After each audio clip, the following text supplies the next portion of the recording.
Okay, so welcome everybody. Spartan Bear here with Ryoshi, and we're gonna take a look at some of the information and news that we got from the letter from the producer live number 67 just last night. It was a bit of a late one, but lots of varied information for us to go through this time. So let's jump on over. Right, you know what I should do? Just really quickly is get a little bit of something the one thing that I didn't think to do. Put some background music on.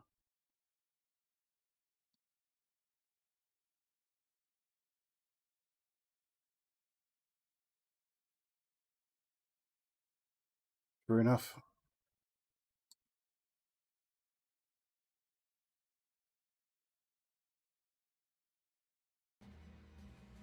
So I just noticed that the actual desktop audio was muted, so Ah, some of that may not have gone through. So you probably wouldn't have heard Ryoshi, but he said that he thinks that a lot of these slides are probably going to go through pretty quick, and I'm very inclined to agree.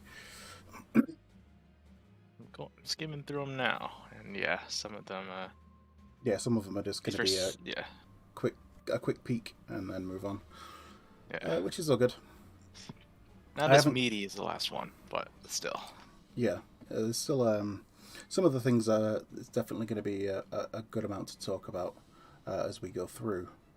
So, um, I guess the first thing that we should get into is the change in the new. Actually, let's just jump back first of all. Yeah, the change in the release date.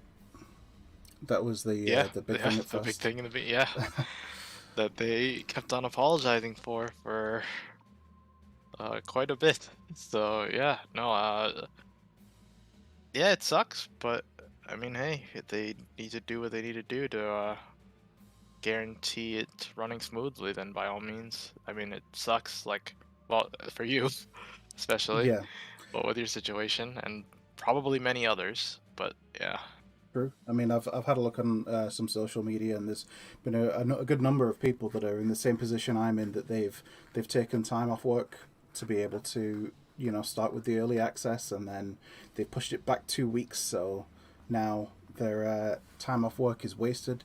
A lot of people work in situations where they can't necessarily just change their time off in like such a short period of time, and yeah, um, I spoke to my boss at work today, and he says that well, I need to speak to somebody else about it, but he thinks that it's incredibly unlikely that I'm going to be able to get any time off in December, oof, especially considering that we've got we've recently had like another staff member leave, and obviously I work in retail, so like Christmas is the busiest time of year. It's yeah, it's one of them. It's gonna be rough going. But I mean, obviously, I understand why they're doing what they're doing. Like they want to make sure, like because it's such a big thing. Um, they want to take the time. Actually, what I've got here is so they aside from the video when they sort of explained everything, they've also posted an announcement in the lodestone, which I'm just gonna flick us really over to now. now. Yeah, so I'm gonna flick us over to that, and Yeah, I'm just gonna kind of read through it, and because it's not super long, wouldn't take long to get through, but we'll be able to see sort of what's their reasoning behind stuff and everything like that. So, greetings, Final Fantasy XIV players. This is producer and director Naoki Yoshida. First and foremost, I would like to extend my thanks to everyone playing Final Fantasy XIV and looking forward to our upcoming expansion pack, Endwalker. However, it is with great regret that I must inform you of some unfortunate news just before our scheduled launch date, and I would like you to read the following in full. I'm incredibly sorry to share this so close to launch, but I've decided to postpone the release of Endwalker. The original release date was scheduled for Tuesday, November 23rd, 2021, but I've decided to delay the release by 2 weeks. As such, the expansion pack will now be released on Tuesday, the 7th of December, 2021. There are several reasons for the postponement, but as I'm the one overseeing all aspects of the title as head of the project, the responsibility falls solely on me. Allow me to convey my sincerest apologies to our players, our warriors of light around the world who've been looking forward to the release of Endwalker. I am truly sorry. The new schedule, including early access, is outlined below. So we can see that the early access, the official release date is going to be on Tuesday, the 7th of December. The early access is going to start the Friday before, on the 3rd. The patch 6.01 is now pushed back to Tuesday, the 21st of December, and the 6.05 is now Tuesday, the 4th of January. So the 6.05 patch is the patch where we're supposed to be getting the 6.01 patch is where we're supposed to be getting the new 8-man raids. Just the normal modes of them and a little bit of extra content. And the 6.05 is when we're going to get the Savage raids. So that takes some of the pressure off some of the people that were looking forward to the Savage raids, because the previous date was going to be basically Christmas, which would have made it, maybe a little stressful for people wanting to get into Savage raids, especially trying to organize time and everything like that, because some people, you get the world first races and stuff that go on. So there's a lot there. So it takes a little bit of pressure off them, I guess. So we're just going to jump down to the sort of the reasons for the schedule change. So the biggest factor behind the release date change was my own selfishness as the game's director. Ever since I was placed in charge of the original Final Fantasy XIV, I've continued development and operations for Final Fantasy XIV over the last 11 years, while always endeavouring to balance my position as the producer, overseeing the project, and director in charge of development. It was my intention to work in the same manner as we approach the final stages of Endwalker's development. As I've mentioned previously in interviews during live streams, Endwalker will be the largest expansion pack in the history of Final Fantasy XIV. It has been a huge undertaking, but we proceed with development following plans that would allow us to make it in time for the original scheduled release date, although admittedly everything would be right down to the wire.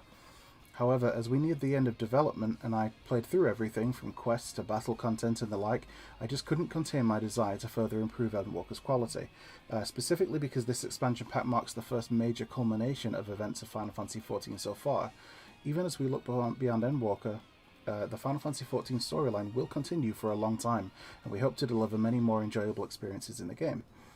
However, it was precisely because Endwalker concludes the first major saga that I felt our team needed to push ourselves to the limits that I envisioned.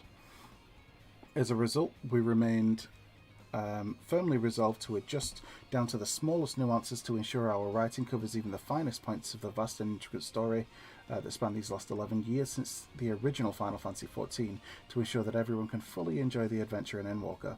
Unfortunately, the consequences of this was that we ended up in a situation where we cut into the time required for the final quality assurance checks due to the time spent on additional improvements. At this rate, there was a bigger risk of us reaching the release date without ensuring stability as one form of quality, and for that reason I've decided to postpone the release at this time. As we also anticipate large amounts of congestion across all game worlds, I felt that even in this respect, it wouldn't be right for us to release the expansion while lacking adequate stability. I am truly sorry. While I look at my own career up until now, I've never postponed an announced release date, although I did once shift a release from spring to early summer, which was during Heavensward.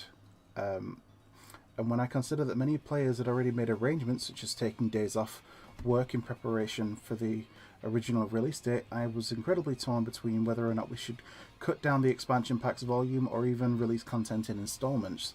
As such, I humbly ask you all to forgive me for the decision I've made. Just quick final remarks. While we've postponed the release date by 2 weeks, I believe we've been able to successfully depict Endwalker's story because we set forth on this long journey developing and operating Final Fantasy XIV together with the players.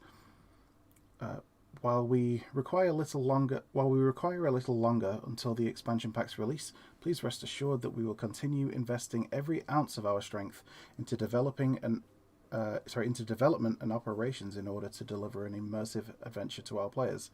I once more would like to convey my sincerest apologies for the inconvenience caused to our players and colleagues due to my own shortcomings. I sincerely apologize for this decision. We will continue to do our utmost to bring you the best experience, not only Endwalker, but also through further updates and content that will follow, restoring your trust one step at a time. And that's from Naoki Yoshida, the producer and director of Final Fantasy XIV. So there we go. And yeah, we'll just get back over to screenshots where we can see now the sort of the new schedule release thing. So with this, he basically, just couldn't apologize enough for the decision of postponing things, but he just wanted to make sure that everything was right, because this is their grand finale of like the first major story arc, and they wanted to make sure it was right. They didn't want to make, especially with we've had such a massive influx of players from other games as well. They didn't really want to have like stability issues and stuff, and that was one of their major concerns that they wanted. One of the reasons he listed as one of his major concerns as to why he needed more time to make sure everything was right. And yeah, they really wanted to get things polished right down to the finest details. So I understand that you want to make sure that your big finish is a resounding success, and people are really looking forward to the next bit. Definitely looks like it's just the QA, making sure everything's working. But man, as much as I like, as much faith as I'd like to put into an MMO on release, not having any server stability issues whatsoever, I kind of doubt it. Yeah, Call me pessimistic on it, but yeah, I can only imagine the numbers, especially now. So with the amount of new players coming in, and then some of them, not even at at a point where they can start doing not Shadowbring, Endwalker stuff when it comes out. So yeah, that's it. It'll be interesting to look out for, but at the same time, I mean, for me, it's probably not the same for everybody else, but for me specifically, I actually wouldn't have minded if they'd have said, yeah, you know what, we're going to need an extra month. We're gonna bring it out at the beginning of January instead of the beginning of December. Okay. That would have solved the problem for me in terms of like being able to take time off work, because it's a lot easier to take time off at the very beginning of January than it is to take time off in December. It is, and that's the case for a whole lot of people too. Plus, would have given them more time to get everything sorted, and obviously, all the release and everything that everyone's going to want to do around sort of Christmas time. But like at the same time, like it's only 2 extra weeks, and that's it's not a huge deal when you consider that like they've already delayed it 6 months from, because they'd originally planned to release it like early summer. So they've already pushed it back like 6 months. But I mean, their initial like sort of projection for when they thought it was going to be released, based on their usual cycle anyway, was predicted it was going to be sort of early summer, but because that's when the previous expansions were released. But obviously with the pandemic and everything like that, everything's just been pushed behind, and that they've had a lot of issues. Talking about stability, they've had a lot of issues with getting semiconductors for new servers and everything. So that kind of ties into the stability side of things as well, making sure that there are enough servers to be able to handle the load of players that they're going to have. So it is what it is. I mean, I'm happy that they're able to really want to like sort of make sure that they're putting out something good, rather than just saying, you know what, release it and we'll patch it. Yeah. So curious as to their decision of and only a 2 week extension, especially this close, literally just a week out, or not week, 2 weeks out. 2 weeks out, yeah. So yeah, I'm curious to what has to be done. Again, it's implied to be mostly quality assurance and just going through everything. There's Yeah, only so yeah, many pretty bugs you can much. catch in that time frame, but True or enough, yeah. potential bugs. So yeah, Yeah, I think because the minute the majority of the resources that they've got are actually going into sort of writing like 6.1 onwards, and yeah, going through all of that. So you know, that's how it is. And you could like I never thought that I'd see it. Like obviously, like Naoki Yoshida takes his job very seriously and his relationship with the players really seriously, and like he was literally crying when he was announcing it yeah, because he felt so bad about like essentially like failing the players. That he said that's the first time in his entire career that he's ever had to change a release date, or delay a release date like once the hard date was given. yeah. So it's a really rough thing for him. And as you said last night when we were watching it, like in a career that spans as long as his, like only having to do that one time in his entire career Yeah. is pretty impressive, and it does Badge of definitely honor for say sure. it says a lot about him. Yeah. So yeah. Anyway, that's that. And so yeah, looking at the upcoming release schedule, so we've got the early access on the 3rd of December, the official release on the 7th, patch .01 with the Pandemonium, the 8-man raid, coming out on the 12th of December. Sorry, the 21st of December. Excuse me, and then the Savage raids coming out on the 4th of January. So that's gonna be a lot of fun. I know people aren't going to be super.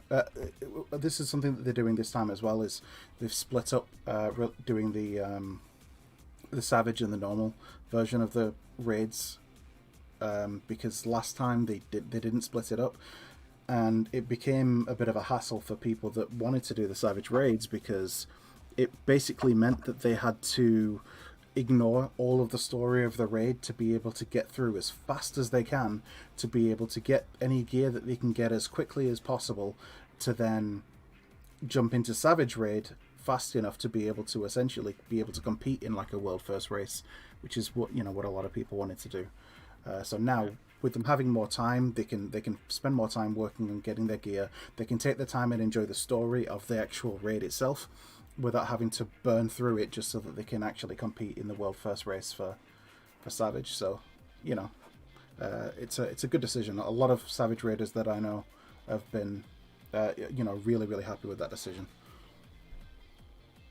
Curious how the world first race will look like, because what with the recent advent of, I believe, some WoW streamers or who are world first for WoW on that side, they've been doing stuff in Final Fantasy side. I've been keeping tabs here and there just to see how that's been going. It's like, yeah, like I say, getting new people in that, and how, I don't want to say unorganized because it is to an extent, but it's just not, the scene isn't as big. So I guess I'm curious Sure, to yeah. see if anything changes up, like how the people in the know, in terms of, I say in the know, the people who are actually racing. I'm curious to see what their thoughts of the this whole thing works out. Yeah. I mean, so I watched some of the last world first race going through with the latest Savage tier one, and it was pretty entertaining to watch. So they're pretty much always hosted by Frosty at Mog Talk, Yeah, and he'll have all the different channels with people like checking out like all the other people's like sort of Twitch, and because obviously they'll be streaming their world firsts. So people essentially, like, I guess I assume that they would submit to him that they're competing in the world first or whatever, and yeah, he'll just enter them. So they'll commentate on them, especially when you've got people that have groups with like sort of well known like players. Like you've got Rin Karigane, who's like he's the number one gunbreaker. Like he actually writes the guides for Gunbreaker in the balance discords and stuff, and then you've got like Mr. Happy. You got I think Larry Zor was a. I don't know if he competed, but I think he was there for one of the events or something anyway, which was funny. Mm, okay. But they often get people like him and Larmatard Sphere, a lot of sort of like well-known players that compete in it, and then well-known teams as well. Some of the JP teams and stuff, which yeah, it's entertaining to watch and just seeing how like the upper echelon of players like approach something like a Savage Raid, as a blind run. Because Oh obviously, when yeah. I go into like extremes and when I try and do Savage, like usually it's a little bit after it's come out, maybe a week or so, where there are already like a guide out, so that I can look at it, kind of learn some of the mechanics to watch out for, and then I can go in. So it's still relatively new, and you can be forgiven for making mistakes and working new strategies out and this, that, and the other. But there's also enough information out there for you to be able to be like, hey, this is coming. Maybe we can try and dodge this, and just be able to make better progress in with less effort, essentially. Yeah. But yeah, seeing how players like that go about tackling like a Savage Raid like blind prog is pretty entertaining. It's pretty interesting stuff. All I know is that they're way smarter than me. That's why I stick to the guides and wait for It, that stuff to come trickle down. yeah, same. I mean, I'll do it later. I would really like to get into doing more Savage raiding. Like when Endwalker first started, I had a static with my old FC, and we started with the Eden raids like not long after they came out. So we just kind of jumped into it really. We did all of the Eden normal blind prog, which some of it there were some hiccups here and there, but we managed to get through it and it was good. And then Savage was a lot tougher. We ended up having to build up some information as to how we could do stuff, because we couldn't really blind prog Savage. I don't think like there maybe one or two of the players in the group were probably capable of it, but the majority of us weren't. So we got a bit of information and we started doing it, and we managed to clear the first one, and we were able to do it fairly consistently. And then we got into the second one, and the second one took us a long time to get through. I found for myself that so we use things like parsing to be able to just track like how our damage is output's doing compared to sort of what we're expected to achieve to finish the fight. And it turned out that the majority of us DPS which we weren't doing enough by like a long way. I think we were supposed to be doing sort of around 10 to 11k DPS, and like we were doing like 7 or 8 at a push. And like for myself, I was like, I don't get how I could be doing more. And just with more practice and timing and figuring out, hey, you know what, I can delay this just a little bit, and then I can get my full burst there rather than losing half of my burst by trying to start it, now. Um, and just little things like that, tweaking things and coming up with strategies that allow me to have a little bit more uptime. Some of them were a bit riskier, like in the first raid. One of the early mechanics in the first Eden raid is like it drops. You'll get like a marker and it'll drop a puddle on you. And what you're supposed to do is move away from the boss, drop them at the either the corners or the cardinal directions, and then move back in and attack. The way that my opener was set up, if everything was lined up perfectly, I had about a half-second window where I could use my samurai's backstep to drop the puddle, far enough away that it wouldn't bother us, and then be able to dash in with while still hitting basically everything and not losing any uptime. If I was any like even half a second late with any part of my opener, that wouldn't work, and I would end up killing everybody if I continued it. So I ended up losing stuff then. But just through experimentation, I like little things like that I found that I could do. Timings of when I should be using limit breaks and when because there was a point where like using a limit break was basically coinciding with like my burst window, and it was kind of a toss up. Like, do I use the LB3 or do my burst window? If I delay my burst window, then we're kind of wasting limit break, because if we do it then, we'd actually get another LB2 later on in the fight. But if I didn't do it then, we'd only get as much as like an LB1.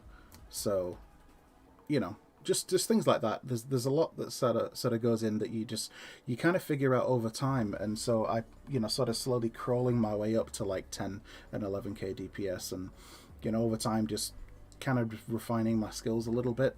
I'm still like nowhere near like a top end player, but I can pull out some okay damage, enough to be able to clear Savage and extreme fights at least. It's just a matter of not dying. That's the big one. Yeah, I'm definitely gonna have to learn that if we still go through with the attempting some savages at the Endwalker launch party. Yeah. I'm curious to if I can maintain that uptime. Yeah. But Well, with, I mean, more intensive mechanics, ones that require me to keep moving. So yeah.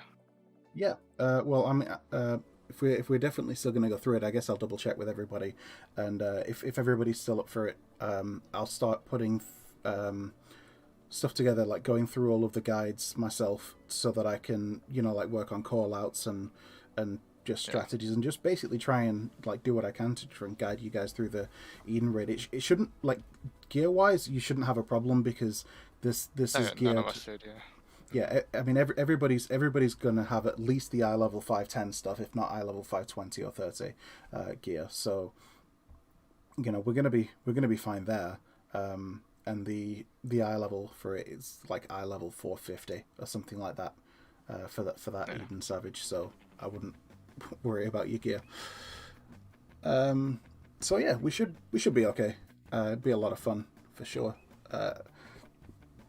Probably end up streaming it if people are okay with it, just hearing us all yelling and talking shit. I don't. Yeah, we're definitely going to have to put up a party finder and hope people join, though, is the thing. Or I guess organize that beforehand. Not sure how that would work, but yeah. Well, looking at the number of people that are saying they're interested, we'll probably need to recruit maybe 2 DPS, a tank, and a healer. Yeah. So basically half a party. If I can help it, I won't be. I'll be in the DPS role, but if I have to do a healer, I can try. Yeah, cool. Yeah. Well, I mean, I've never tanked any of those Savage raids, so it'll be a new experience for me trying to tank it.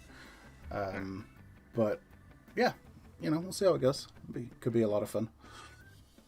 I mean, if not, we can always just have a do it Savage. Not Savage, so we could always have a do it Extreme, because I don't think anybody's done any of the new Extremes yet. So, we could always just do that. Extreme's a lot easier than Savage, but there are still mechanics that you really have to do. I know obviously we've got a bit like sort of complacent with some of the stuff doing the older Extremes where you can just skip all of the phases. Yes. Well, yeah, we haven't even done some of the 70 ones, so like, yeah, no, that's it's true. Yeah. We're far behind. Okay. So moving on, new areas. So there's a new city which is going to be Old Charlian, and then we've got a couple of new areas. So Old Charlian's going to be the new city hub, which looks really great. Looking forward to going through and exploring that. Other places, we've got Radzat Han. I mean, these are all things that we've seen before. They're just kind of going over it again and just showing kind of what's what, what's where. There's the Labyrinthos, which is underground, which I think we said it seems like it'd be like the bunker that they have to hide from the end of the world, essentially. It's like, we're not too bothered about the end of the world because we have our own nuclear shelter. We'll just hide under the world and everything will be fine for us. Don't worry about it. We've even got our own makeshift sky, so everything's okay. Thavner with the giant skull sort of like mountain thing behind it. Yeah. What else have we got? Ah, Garlemald, you know, needs more spikes. Yep. It's the only thing it's missing is more spikes. You know, there was one thing in the back of my head. It's like, okay, you know how they did the Nier raids, right? And how some of the bits there, I don't like. I thought to myself, you know, it's an MMO. They'll probably reuse some stuff. It's like, how are they ever gonna reuse some of the assets from like the Nier raids? Because like Yep. none of it really fits. It's like here, okay, maybe some of the stuff in like Copy Factory, though I don't know if they are reusing assets or not. I actually don't know. But like if any place to reuse some of that rusty metal stuff, right here. Yeah, for That'd be sure. perfect. I mean, some of the screenshots that we've seen before of like Garlemald, like everything's in ruins. Like just so we can see, like a Oh, sort of yeah. around here, like everything's in ruins. So for sure, there's going to be yeah, a lot of skeletal, rusty sort of like buildings and mechanical stuff. So yeah, they could reuse some assets there for sure. Bit of a Maybe shame though. I definitely would have enjoyed exploring Garlemald as like, you know, as we've seen it before in a couple of in-game cutscenes, you know. So it's like, oh, that's a shame. But yeah. nonetheless, at I least we're mean, it's going there. It's I mean it's gonna be a zone, so we can go around it. But yeah, I would like to have. It would have been cool if we could explore it. Yeah, like much the same way as like the Crystarium or Yeah. whatever. But I think like for example like this the big tower in the middle is a dungeon. 'Cause they did one called the Tower of Zot in the media tour. Yeah. I didn't watch the guide through for it because looked kind of spoilerly. But the some of the screenshots that were shown and various things like that showed that it looked like it was set in Garlemald, so that could be Okay. that could be Well, what that is. if it's a tower, it could also imply that it's one of those the towers that have been appearing around. So maybe we do an assault on one of those, and that's what the It, dungeon is. true enough, yeah, could be that Yeah. too. Then we've got Mare Lamentorum, the moon. Still don't know how we get in there, but there's an Yeah. aetherite, so we'll be able to teleport. So good news there.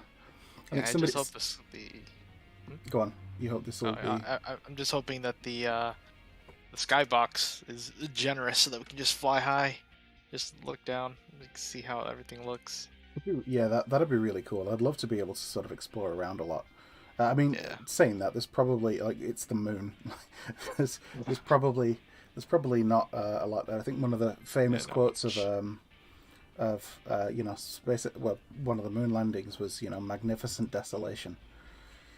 Yeah. Um, I don't doubt that. yeah, it'd be cool. I mean, they've said that we can already breathe on there. There's probably going to be limits to like where we can go. And then it doesn't. I guess it doesn't show them here, but there's the little buddy people as well. Oh yeah. I mean, I'm always going to call them naming ways because that's like that's what they're modeled after in like from some of the previous Final Fantasies. And then this new zone that they've shown some of the artwork for, but we still don't know what it's called. Probably because the name might be somewhat spoilery, and they've also said that they didn't want to. They couldn't use a screenshot because of like some of the area around because it would be too much of a giveaway. There would be too much of a spoiler, I guess, Yeah. about stuff. So that'll be interesting to see. And there's Putting something. my money on Allegan. That's what I'm thinking. Yeah, I mean it Like, looks. I mean, I guess it kind of looks elegant, doesn't it? Um, yeah.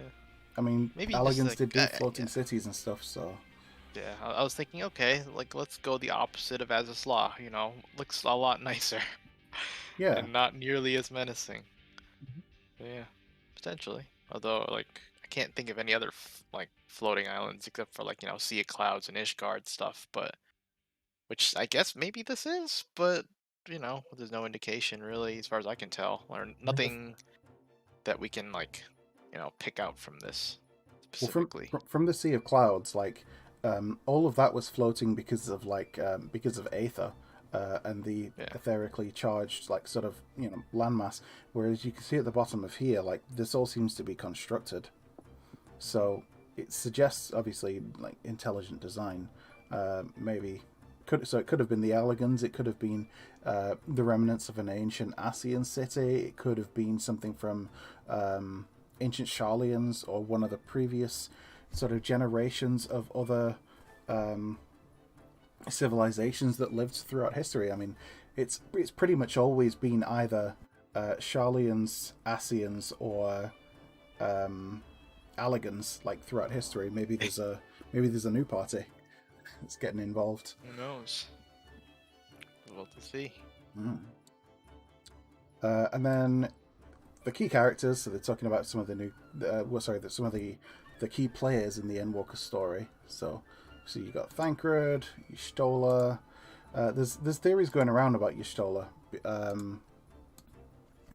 About what's going to happen to her. So like Mr. Happy's got his prediction that because of something that happened with Y'shtola that is kind of been glossed over. It's mentioned every now and again, but it's really kind of glossed over, and they've never really done anything with it. But the whole fact of her like being blind and her using her basically her life essence to be able to see ether, to be able to see. Matoya had said to her that like you're risking death, you're literally using up your life to be able to do this. So like Happy's proposed that it's likely that Matoya is going to somehow manage to sacrifice herself to save Y'shtola, and Y'shtola is essentially going to take over as Matoya, like take over her role. So man, I mean, I think that's a pretty solid theory that it's something that might happen. I don't think that that Y'shtola's going to die. They're talking about like which characters might die because we think that there's probably going to be at least one or two deaths of the Scions. But I don't think Y'shtola's going to be one of them because a huge portion of the player base would riot if Y'shtola died. It's not like with Moonbreeder. Like people like Moonbreeder, but she hasn't been there for 5 expansions. Yeah. So it is Makes me what it wonder is. if we'll get someone new. If yeah, as much as I'd like, as much as I hate to say, a replacement, as it were. Yeah, Although we well, I we did think just get Gratia, so we did, yeah, and it's likely that he's going to play a big part in whatever happens going forward, like sort of beyond this. sure, Like he's yeah. going to be one of those characters. I'm hoping we get the same from like Kryl, but I can see that see some of the Scions at the end of this like stepping back, and they're not going to be as big players like further on in the Endwalker and Beyond story. Just I don't know. Maybe they're I want gonna. to see more of the Scion B team, like the other people we have Yeah, it'd be really good to see in more there. of them. Like I mean, outside of, I guess, what, post Heaven's Ward? That's like the most we saw of them. A bit in Stormblood, and a little bit, I guess, recently of like I think patch 5.5, yeah, like in there. But that well, was basically it. Yeah.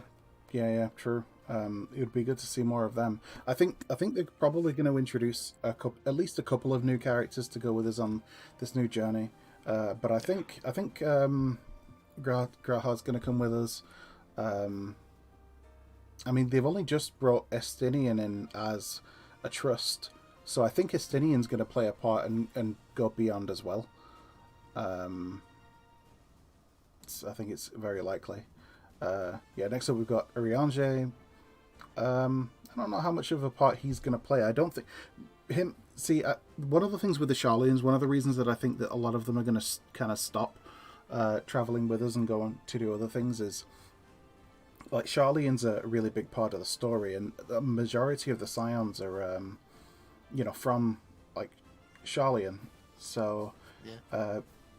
they could end up staying there to try and hash things out depending on what happens, or maybe that's going to be like one of the only safe places left, or what. But Potentially, yeah. I can see Urianger staying in Old Sharlian. Alphino, you know, in the little video that we got, kind of looked like he might be saying goodbye. Although so we originally watched it in Japanese, and it looked like he was giving one of those speeches of like, oh yeah, thanks for being with me, and I'm gonna go to my death now, but Yeah. everything's okay. But actually hearing the English translation of it doesn't sound like that. It sounds more like just everybody's talking about how they feel sort of at the end, like before, the one of those eve of battle kind of conversations. And that's it. Kind of was more reminiscent of that. So not necessarily a goodbye, just a just in case. Like I'm letting you know just in case. As he says, I don't want to leave till tomorrow, because tomorrow is not promised. That sort of thing. Alice A, she's going to be playing a part of it, a pretty big part, I guess. I mean, the two of them will. Again, no other predictions are like that because it's very heavily reminiscent of Final Fantasy IV. That there are a lot of influences from it. That Alice and Alphino are gonna be turned to stone. And then in that little video, we see that they are sat in like a frozen room, so like really cold room. Maybe they're gonna freeze and then get thawed out. They're probably just, thinking of, I don't know, the reminiscing or something. That's my guess. No way would they show such a, you know, important scene like that. Even, granted, we don't have context for any of this, so this is True. all speculation. But yeah. Yeah, we got Graha, who's just come back with us. He hasn't really established himself too much outside because obviously he was in the. Oh, hey, Karis, and bye, Karis. Yeah, so yeah, he was around in A Realm Reborn, and then obviously with the Crystal Tower raids, he was part of that, and then came back in Shadowbringers. He only really sort of came back as sort of really as Graha right at the very end of Shadowbringers when we were doing the post Shadowbringers sort of transitional quests. Where we get to see a little bit more of him. And I think, based on sort of the way that they've built him up, yeah, I think he's gonna continue with us further down the story. Tataru, the final boss of the game, Yep. she's yeah, combination of her So and powerful. She's evolved. She's got a new digs. that's it. She's she's gonna have her time to shine. That's for sure. Yeah, yeah, absolutely. I mean, it's ominous, isn't it, when like your key characters in this final culminating story arc, like your one of your main key characters that you've got to say, hey, this person's really important, is the secretary. Like, She's way more than a secretary at this point, though. Let's be I mean, honest. she is now. Yeah, she's Yeah. really, in a lot of ways, she's taken over from Minfilia. Yeah. Um, in a lot of ways. Like a lot of a lot of Minfilia's responsibilities have kind of been shared throughout the Scions for in various things, but she's really like the hub around which everything flows, much like Minfilia was. Like everything goes through her, and she's like the organizational center of the Scions. So yeah, it's I'd like to see a quest where we just help a day with Tataru or whatever. We see, I don't know, like a day of what she does while we're off fighting primals and going to Garlemald and whatnot. What is she doing organizing all this, like, I guess, politics and, like, sourcing items and whatnot? Finding Estinian. that you know what, Uh, that'd be really great. That'd be really yeah. really great to see. Like, I mean, because I like that, little. It seemed like a bit of a nothing thing at the time, but looking back, I do like that quest where, like, you go in and checking on Tataru because she wants to be more useful to the Scions, so she goes and tries being an arcanist, and she can't Oh, control yeah. her carbuncle. Like, she's like, "Hey, go get him," and her carbuncle runs away. So Mhm. she's got to run away as well, and yeah, just the things that she's doing to try and be helpful, and because she feels kind of useless, but then she comes in and she's like, oh yeah, I've made everybody new outfits. Oh, I've made this bread that reminds you all of home and strengthens your spirit and morale, and you know, she's going to be one of those characters that doesn't have like high level skills, but has a lot of low level utility skills that really help you out. She's that's gonna be her thing. I Kryl, sorry, go on. I was just like, we were speculating what last night of what role quests or whatnot, and it's like, okay, yeah, instead of we're thinking like what relic quests being Tataru, yeah, no, the crafter and gatherer quests are via her. Yeah, She yeah, that's sends it. us out to get stuff because she's having a hard time. It's like, yeah, save some coin. Hey, you're not doing anything right now, are you? Yeah, you already saved the world. Here, go do this for me. I can just picture it. uh, And she, you know, she won't take no for an answer. yeah. Yep, But anyway, absolutely. Cryle, yeah. Yeah, so Kryl doesn't hasn't had anywhere near as much screen time as sort of I would have liked for a character that's, you know, supposed to play the part that she does. I mean, she was obviously really important in the Eureka stuff, or the Baldessi and stuff and everything, and little bits here and there with other stuff,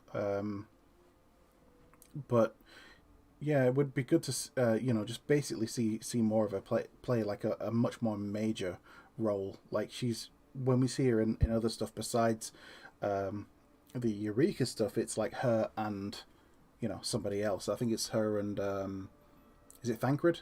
They go into Garlemald, and Uh, or is it her and somebody else? Then they end up getting they, captured they and they did do something, and then there was. I mean, she tagged along in Stormblood for a time. yeah, Uh, yeah, I guess yeah. There hasn't been much, and yeah, as you said, she's always been another character to join alongside one of the other Scions. Like yeah. So so. I'd really like to see her have a more major story, like major, you know, sort of like importance to the story. Mhm. Estinian, just Captain Badass himself.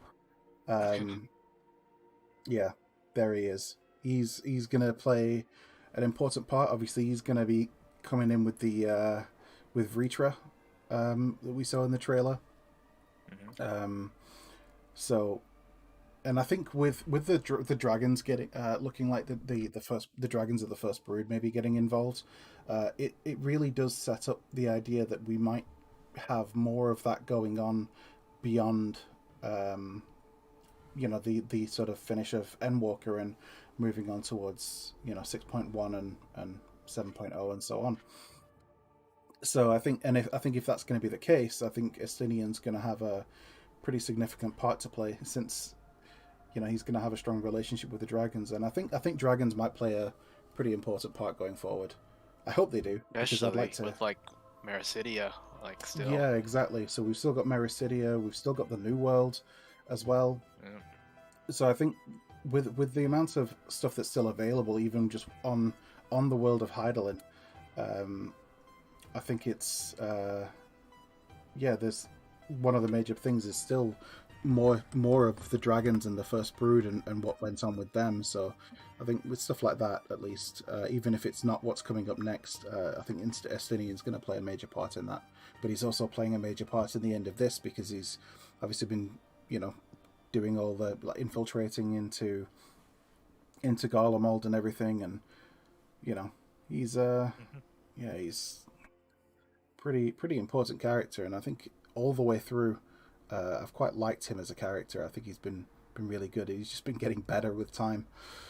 Oh, yeah. Xenos, Psycho Daddy himself. I think they said in the stream, like, yeah, he's that guy that was that friended you without, you know, and just decided that you're Yeah. friends, you So know, without your knowledge. Yeah, he's going to be interesting to see what goes on with him. Some people are saying that he's just gonna be like a fairly important boss part way through the story. Some people are saying that he's gonna actually like save the Warrior of Light, um, and maybe not more than necessarily become a likely. good. yeah, like not necessarily become a good guy, but he's gonna do something like, oh, I'll save your life so that I can kill you later because you're mine to kill, not theirs, that Yeah. kind of thing. It's very Um, much so established that he wants what he wants, and not specifically. He doesn't do it for the sake of being evil. Although I guess the stuff that he does because he wants to is messed up. But yeah, yeah, mm. Yeah, it's see how that goes. yeah, he just has his weird, strange like psychologic and does whatever, and that's why Fan Daniel is able to just manipulate him because their interests sort of Yeah. align. And all Fandaniel does is like, oh yeah, well you can do that. That's fine. It's all good. I'm gonna do what I'm doing. You can do what you're doing, but we'll make it work so that we can work together to do this, and then you can get what you want. And he's like, oh yeah, I want to destroy the world. Um, and Xenos is like, yeah, I don't really care if the world burns as long as I get to fight that guy again. It's like, all right, well, Yeah. you help me burn the world, and I will help you fight that guy. It's like, cool, we got a deal. That's essentially like their relationship, as far as it seems. Yeah, I'm very curious as to the other Asians when you bring up Fan Daniel, because so I actually don't know this, but when it comes to the ones that Gaius killed, and he showed off all the masks and whatnot, he didn't actually kill him, did he? Or was it simply he killed the physical form? That's what I assumed, because I figured he didn't have any way of like containing them. Is that Um, right? you know what? They never I'm not really. sure. Yeah, they never really went too far into it. I mean, he's got their masks, but normally, like when you destroy them, if they're not actually like dead, like their whole body just discorporates. Like they wouldn't leave a mask or anything like that. So him having the mask, it suggests that they may have found a way to actually fight and defeat them, but at the same time, it might be different for the sundered Asians rather than the unsundered, because they're not essentially not complete. Maybe that they're not as able to. Oh, right, yeah, because that it requires an unsunder to rise or promote, quote unquote, another soul into that spot, Yeah, and we don't know the processes behind that either. It may take some no, time. That's maybe why they never bothered raising up new ones for whatever reason. Like I figure there's a decent amount of time in between when what was Igeorm, I believe, like yeah, them falling, and whoever that one guy was who kidnapped Minfilia. I forgot his yeah, name. yeah. Me too. Uh, Oh, so it's like yeah, the Nibrialis. Yeah, Nebrialis. Yeah, like there's still a few. I mean, the convocation of 14. Like we're still missing. Like I don't know. I guess I could count, but I don't know. I want to say like 5 or so that are unaccounted for that we just don't know. yeah, yeah. I Although, mean, that's granted, I think some of them are on other shards, as that's been implied as yeah, well. So, it's been implied some of them are on other shards, and I think it's also been implied that some of them are dead. Like some of them just didn't make it. So there's that too, and then yeah, this. I mean, so now we've got the Lady of the Light. Um, so this is a character that you see at the very end of like 5.55, and she's just like, "Hey, you need to save the star. You're the only one that can do it," and then disappears. And you kind of see that she has like an Asian's mask, and this is one group that we've never really seen anything about, because in Endwalker we got a lot of information about the how the Asians summoned Zodiac, um, to stave off the end of days. Like they summoned Zodiac, hey, listen, fix it. So Zodiac fixed it, took half the population to be able to summon him, and then after that they were like, hey, Zodiac's too powerful. We need to keep his power in check. We need something to do that. Let's sacrifice half the population again and create somebody to keep him in check. And that was Heidelin. So, was that how it went? I remember it being so they summoned half, or they sacrificed half to get Zodiark, and then they summoned another half of that half to bring life to the small life like trees, plants, and whatnot to the world. That's what I had thought. I don't um, remember I don't remember how many they you know I guess well, sacrificed to get Heidelin. I don't. as far as I was aware, it was, yeah. I mean, I could be mistaken, but I might have to go over it again, but I'm pretty sure that they said that it cost half their population to be able to summon Heidelin because it was the only way to create a being powerful enough to keep Zodiac in check. Um, Yeah. and then obviously with them fighting, caused a lot of damage, but then it split the world into all of the different shards. Um, Okay. but obviously, you've got the sundered, sorry, the unsundered that are all tied to Zodiac. Um, Elidibus, La Habrea, uh, Emmett Selk, and so on. But you don't hear anything about there being any unsundered that are still tied to Heidelin.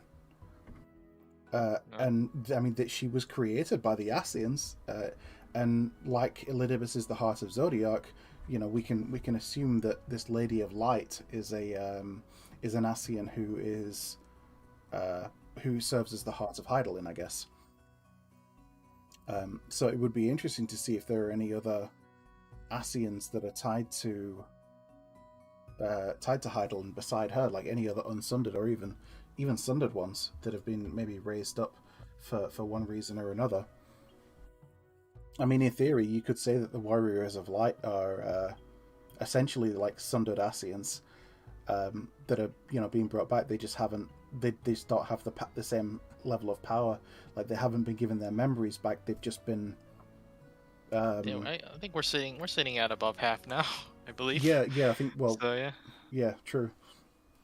So we're getting there. it's like we've got the power, but we don't have the memories, which is Yeah. kind of like the backwards way of doing it than the Assassins usually do when they resurrect somebody. But yeah, so we're going to see more of her, which would be cool. And then yeah, they say that parts of the story they're going to be like where you're essentially just walking around with party members, going and doing stuff, and it's kind of like a little bit free. So if you go too far off like the path that they want you to go, then the party members that are following you will just go back to like the path. They'll stop following you Good and old just go back RPG there. fluff. Yeah, Especially in an MMO, it's potentially be hard. But yeah, Final Fantasy, we haven't had anything like that really. So like, yeah, nice to see, I guess. yeah, just a little bit of I mean, I'm hoping it's just more time to sort of get to know the characters, build the relationships before our hearts are broken with their inevitable deaths, kind Oh of boy. thing. Uh, Role quests, new thing with the jobs. So yeah, so we know that there's going to be a role quest for 5 different roles instead of the 4 that we got in uh, Shadowbringers. So we're tank, healer, melee DPS, range physical DPS, and then magical DPS. So range physical's the new one. And then there'll be extra quests, plural, for completing all 5 quest lines will be added in 6.1 or later. Whereas in Shadowbringers, it was just an extra. I mean, it was. I think it was like an extra quest line. I think there were maybe an extra like 2 or 3 quests, but it was all one specific quest line that is essentially designed to tie the 4 different role quests together at the end. Which personally, I really enjoyed that. I thought it was really good. I don't know if you've done all the role quests yet. no, I No. really should do them, but like I just haven't gone to it. So yeah. I'd say that the melee one or the physical one, um, yeah, it's okay. There's some good bits in it, but for the most part, I wasn't tremendously interested. But I actually really enjoyed the story with the other ones, like the healer one, where you've got the dwarf tank as like your partner, and you go out and find out more about Lamet and her stuff, um, and then about Brandon, the tank, uh, was a pretty decent one as well. Some of the stuff that he went through, but I think my favorite was the Neilbert one, the caster one. I No, just that one I did do. Yeah. Yeah, I really enjoyed that storyline, and I really enjoyed the little because like each of them has their own like instance where you play as them and you go and do stuff. Um, Hmm. I really enjoyed Neilbert's one as well. I thought it was a lot of fun. So I'm looking forward Looking to forward to it. yeah, see what they go forward. There isn't going to be a level 90 job quest anymore. So like the job quests finish at level 80 for all the classes. Kind of makes me sad a little bit because of like we'll probably get some information in like while we're doing it, but like I'd really like there to be like every quest so far has had like a deep like a storyline that runs through that's tied to the nature of it, and with Reaper and Sage it kind of doesn't look like we're going to get that because we're only going to have 10 levels and it's um of quests essentially, and obviously that Right, gives us like right. maybe like 5 quests, and that either means that it's going to be really heavily story laden in those things, or there's just not going to be that much information. I mean, maybe they'll put the information somewhere else, but like I'd really like a storyline and stuff tied to these new things because like Reaper, you know, has a lot of like history within Garlemald, what with them being essentially like you know farmers that going through a really tough time and made a deal with Voidsent for like power to be able to protect themselves and stuff, and sages being you know like this new technologically advanced sort of caster that you know just trying to get more information on them and their history and stuff. I mean I love Final Fantasy lore, like I really love Final Fantasy lore, so uh, I'd love to get more on it. Studium deliveries. So this is going to be like the Crystarium deliveries that we've got in Shadowbringers, um, but there's going to be different ones for all the different roles. So actually, they'll probably be they're probably going to separate them. So because it's got like blacksmith, armor, goldsmith, and then comma carpenter, leatherworker, weaver. So there'll be one for essentially metalworking, one for tailoring, alchemist, culinarian is be a second one, and then botanist and miner for general gathering, and then fisher is a separate one. So, I mean, I was saying before, wasn't it, that it'd be cool if they were to condense some of the crafting classes a little bit, so that you had Yeah. like blacksmith armorer as just metal worker, you know, leather worker weaver as tailor, and so on, just to I don't know maybe cut down on a little bit of the bloat of stuff. But then again, you know, would they do it? Looks like they might be doing it in the form of like to an extent anyway, in the form of this doing this, which would be cool. And then extra quests will be available upon completion of all five quest lines. So more quests for crafters and gatherers, which is going to be cool because they usually have some interesting stuff going on. New dungeons. This looks edgy as all hell. Uh, yeah, actually, you're probably right with the Tower of Zot being one of those the big glowing pillars because it Ah, looks a lot like okay. this inside from the screenshots that I saw, and I mean from here it very clearly looks like it's one of those pillars. So yeah, that's probably it. So that's going to be one of the new dungeons. It Very has to be. It'd be such a ruined opportunity if we didn't go inside one of those. So. yeah, right. I mean, I mean, it's very reminiscent of a like a HR Geiger um, art style, bit like sort of Void Ark and everything like that. Another new dungeon, Jungle's on Fire. I'm gonna guess that this is Thavnair, Yeah, um, more than likely. Yeah. just because of like when he was flying around, like just the look of a lot of the trees in the area look very similar to this. So probably guess that. I can't help but think. Oh, look, it's God, the name escapes me. Home Mr. Switch, but on the first, or not, but on the source instead of the first. Yeah, Things I on mean, fire. We're in a forest. yeah, it could be. And then we've got this place. They said they can't go into too much information because, you know, this tower and this aura over here. What is it? Spoilers, so we can't talk about it. But yeah, snowy area. We don't have a snowball emote, do we? There There is a is.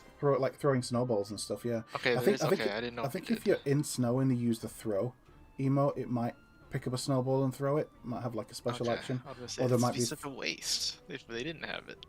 Yeah, But yeah, I didn't know. but I think they might have one. With this one, so this one's very clearly in Garlo moles. Mm, They did say something about there being a lot of people going in here. So, like, I know Gomo had mentioned that it could be like an 8-man dungeon again, but they said that that's something that they don't want to do again. So that's unlikely to be the case. And then they said, they did a lot of work on like the AI stuff. So it's possible that we're going to go in with like a lot of AI characters and have different interactions with them through different parts of the dungeon.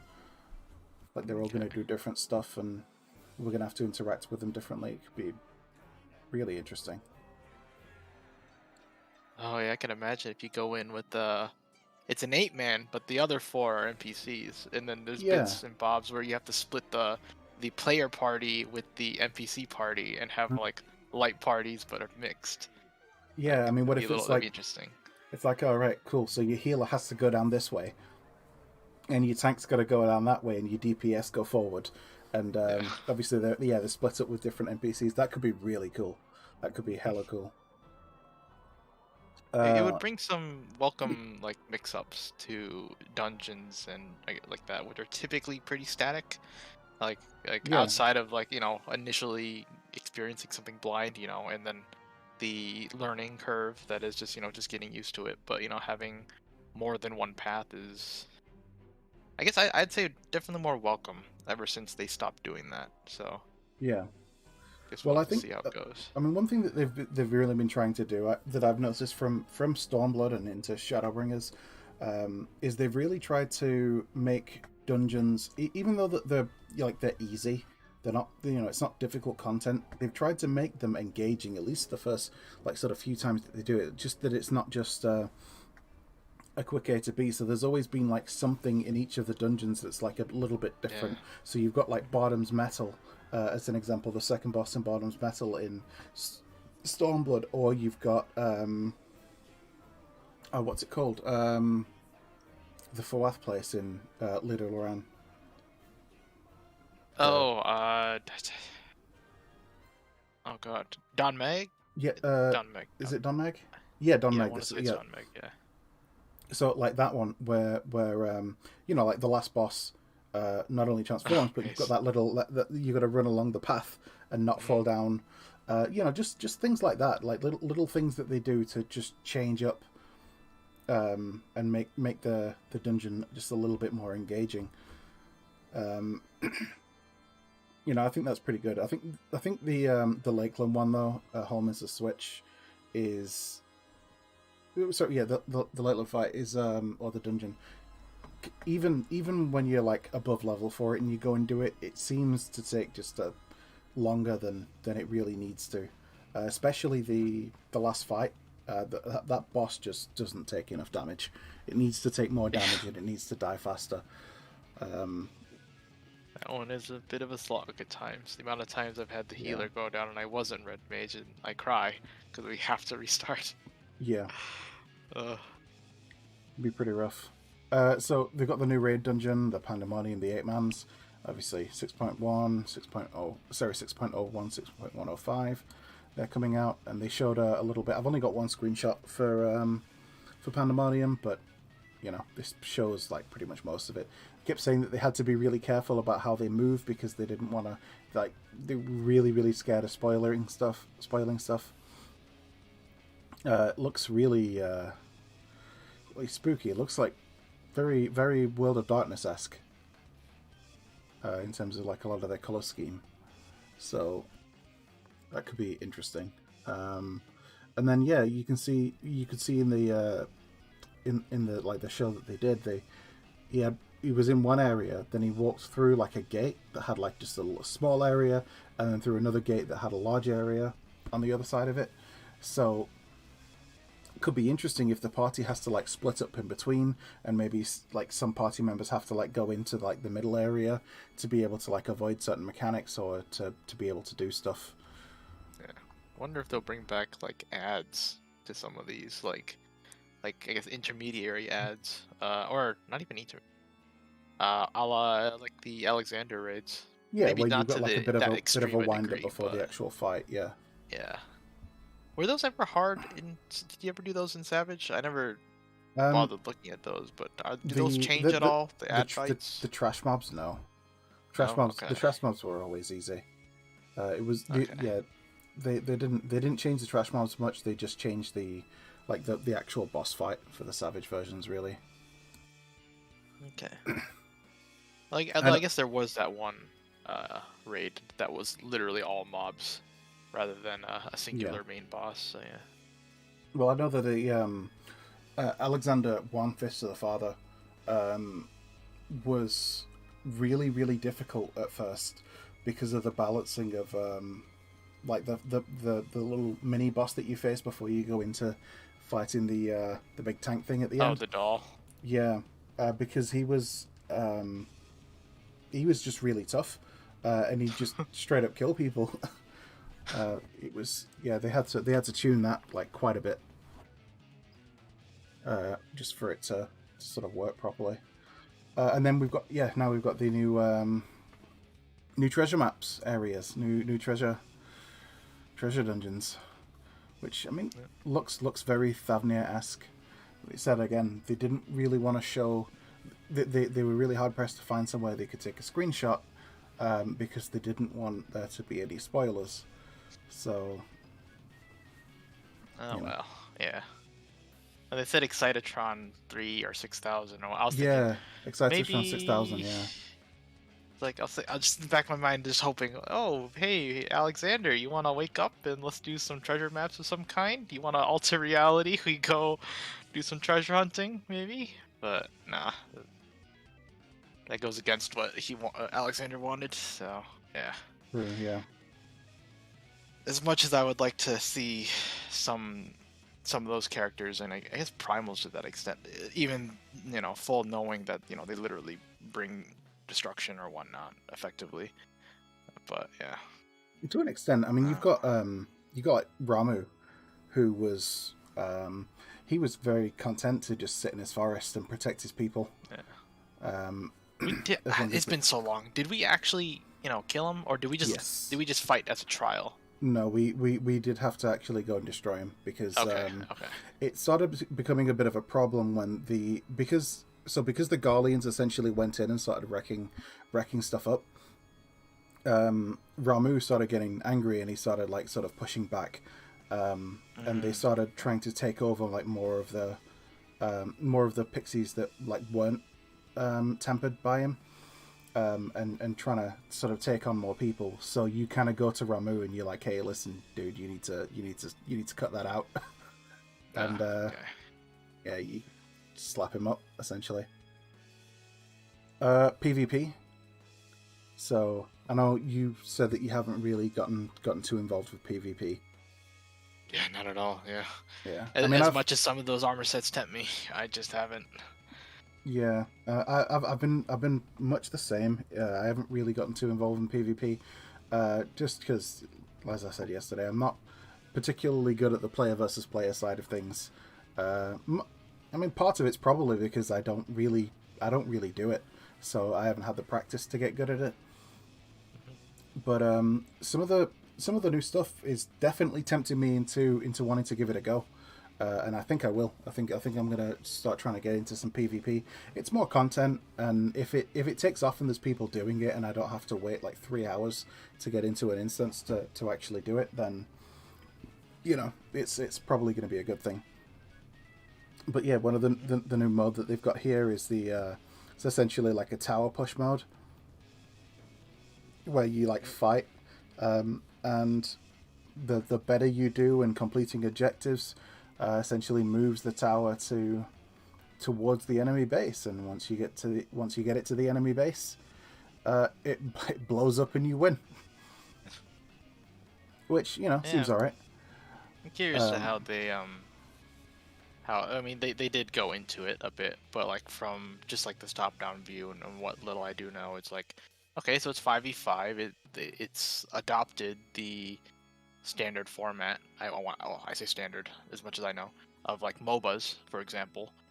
And looks like there's multiple lanes that, or at the very least, multiple ways you can get to the said objective. Maybe there will be side ones, Yeah, judging by how like the maps have been laid out, and what with the roles being let's say adjusted. You know, the removal of role actions and standard or standard actions like that, and just new unique ones. Maybe it'll encourage like, hey, build in this specific way to accomplish, to effectively turn yourself into a DPS role instead of a tank. yeah. I mean, So it wouldn't surprise me if they change PvP actions um, for each job. That they're basically like everybody has their own heals, everybody has their own DPS, everybody has their own defensive yeah, cooldowns, but they're still different and in line with like the. Sorry, I'm tapping on my microphone, and they're still in line with like the job themselves. So because they made a mention of like, you know, jumps are really strongly identified with dragoons. Um, so they didn't want to take that out and have dragoons not feel like dragoons anymore because they can't jump. So some of the actions yeah. that they'll have will be, maybe use some of the visual assets of jumps and various things like that, but the effect will be maybe slightly different. So, and And if they're not going to have if you're not going to be tied into roles and stuff, there has to be something built into the system that allows you to still be able to succeed. Because like if you go in and you're a party of 5 healers in PvP now, it's like, oh well, can't really do much in the way of damage, but you're also basically unkillable. If you go in as a party of 5 tanks, you're screwed. Because, yeah, you've got great defense, but you've got basically no self healing and your damage is terrible. But if you go in as a party of 5 DPS, you're just a full party of glass cannons, and it's just a massive brawl. So it's there's definitely going to. I'm interested in see how they balance it, because like they yeah, try to break down those walls a little with Bosnia and whatnot, and mm, I think Eureka as well. Though that I can't say for sure. a If you know little more bit about in that. Eureka that you could do other stuff. You couldn't. It wasn't quite as much as like, hey, I'm a healer and I'm just going to be a tank now. Like, but there were definitely things like as a tank you could get healing. You can get healing actions. You could get various defensive and DPS actions and things that would increase your overall like damage output and stuff. So it was a step in that direction. But yeah, what we've got now with the lost actions and stuff in Bosja, you can completely change your role and be something else with just like an essence and 2 actions. And that completely changes the dynamic of what your role is within a party, Yeah, regardless of what it was before. So but then the problem is, or not the problem, but the design change that is like your role. It's like, okay, you're, despite you having all these other options and changing with the essences, like just messing around with your base stats effectively, it you still have everything from your class, right? So if you're playing a white mage, even though you're playing a tank or DPS, you still have all of that utility that is being a healer true. still there. So I'm curious to see how they balance this in the cases of, oh, it's 5 DPS versus 3 tanks and 2 healers, like. Yeah. So we'll Yeah, see that's how that, it that's remains why I to be think it's seen.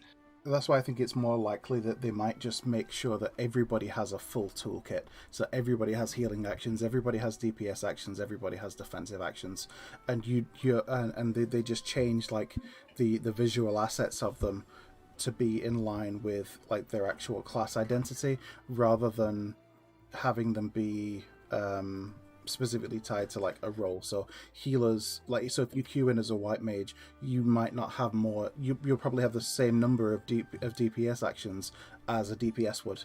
As a DPS, you'll probably have the same number of healing actions as a healer, so that your role doesn't matter anymore. Your class might be flavor.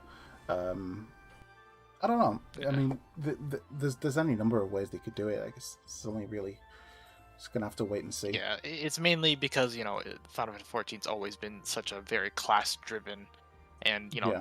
the classic trifecta has always been there, Mhm. despite what changes and attempts they've been doing. Like they've attempted to mix it up a bit.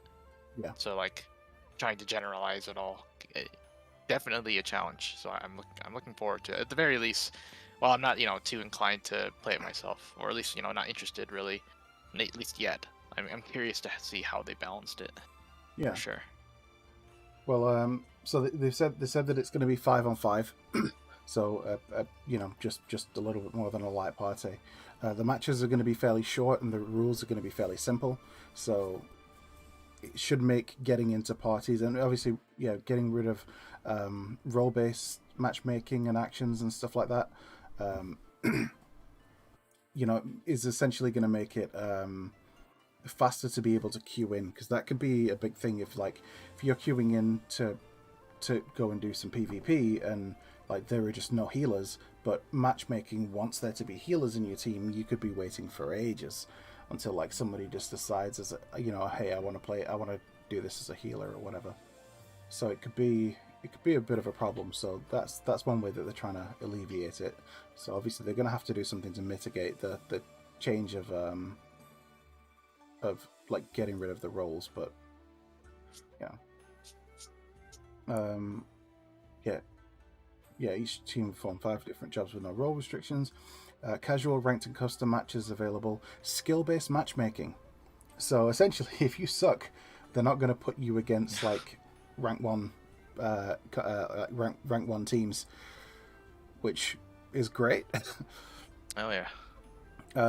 I mean that's one issue that I had in when I was doing PvP, and when I do PvP in general, is that like even like if I'm playing Destiny or Halo or whatever, I can go into some lobbies and I can do pretty well, and I'd be like, hey, I'm doing all right. I've got a bunch of kills. I have more kills than I have deaths, which means that's a good thing.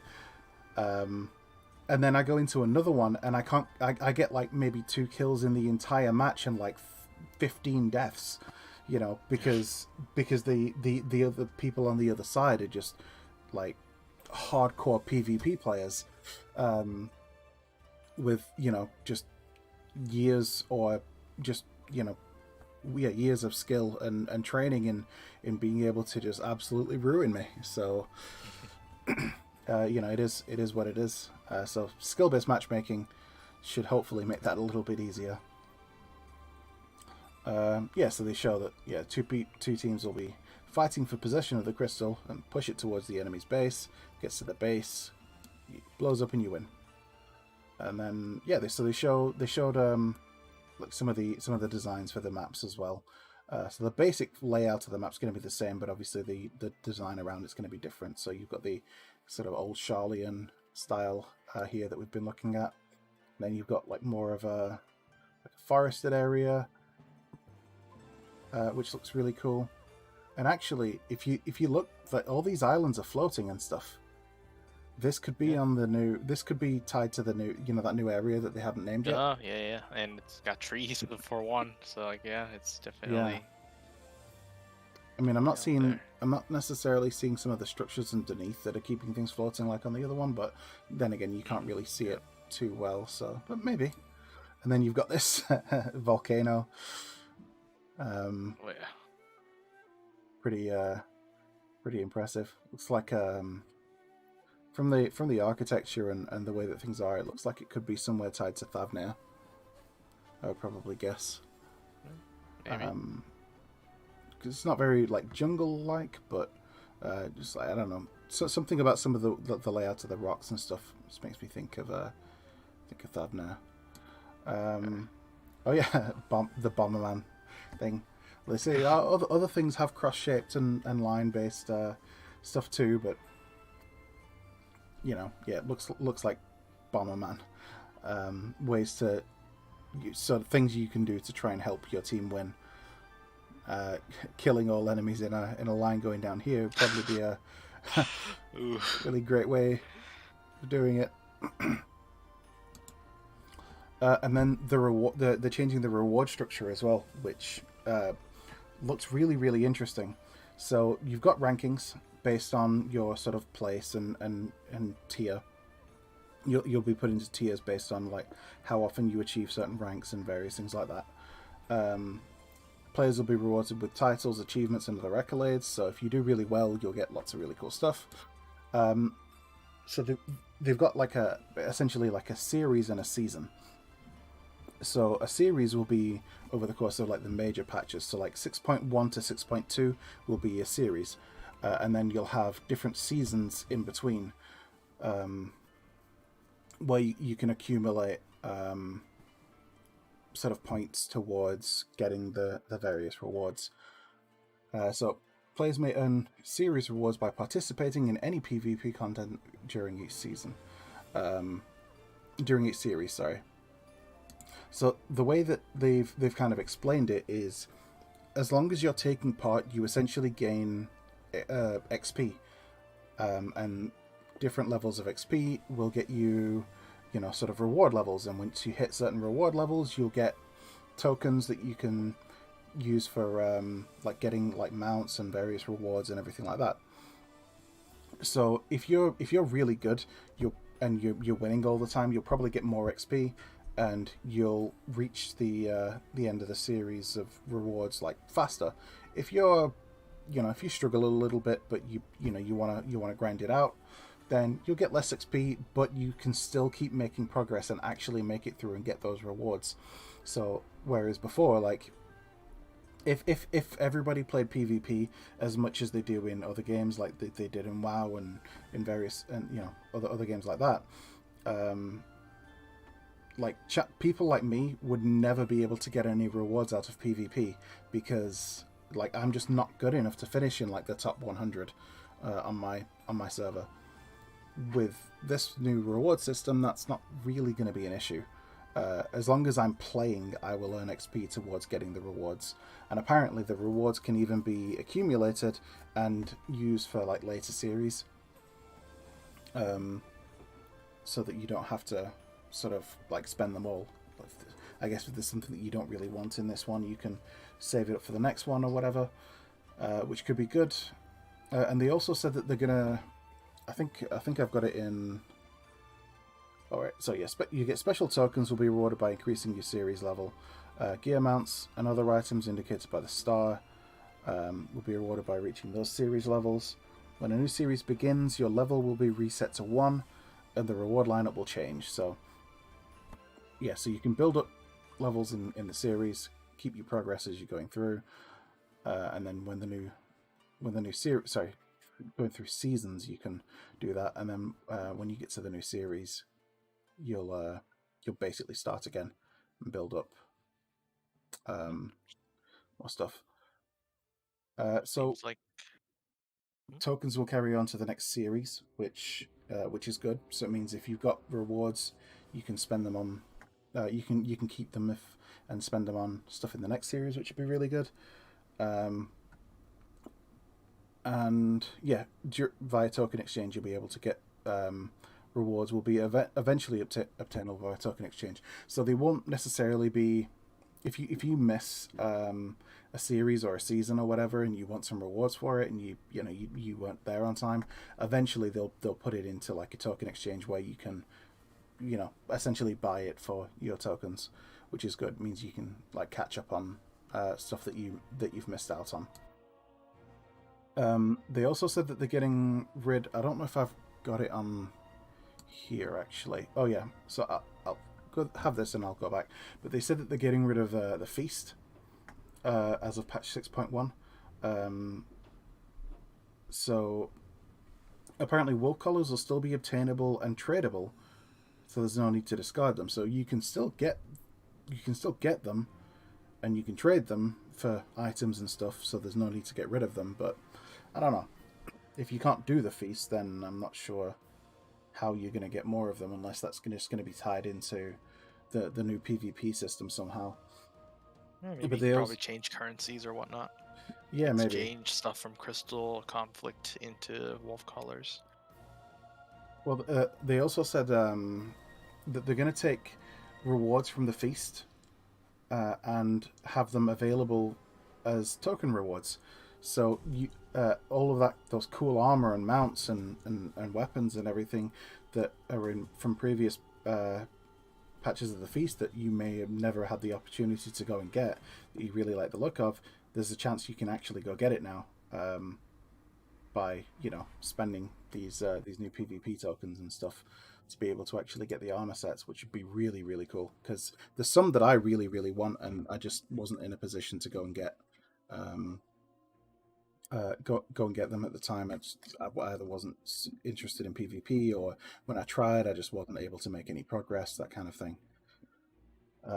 They also said that they're working on it, and they might actually end up bringing back the Garo event, which was, I mean, it was around for a really long time, but you got like different armor sets for your different classes and stuff, and some of them were really really cool. And then there were, like, as PvP rewards, there were like mounts that you could get as well.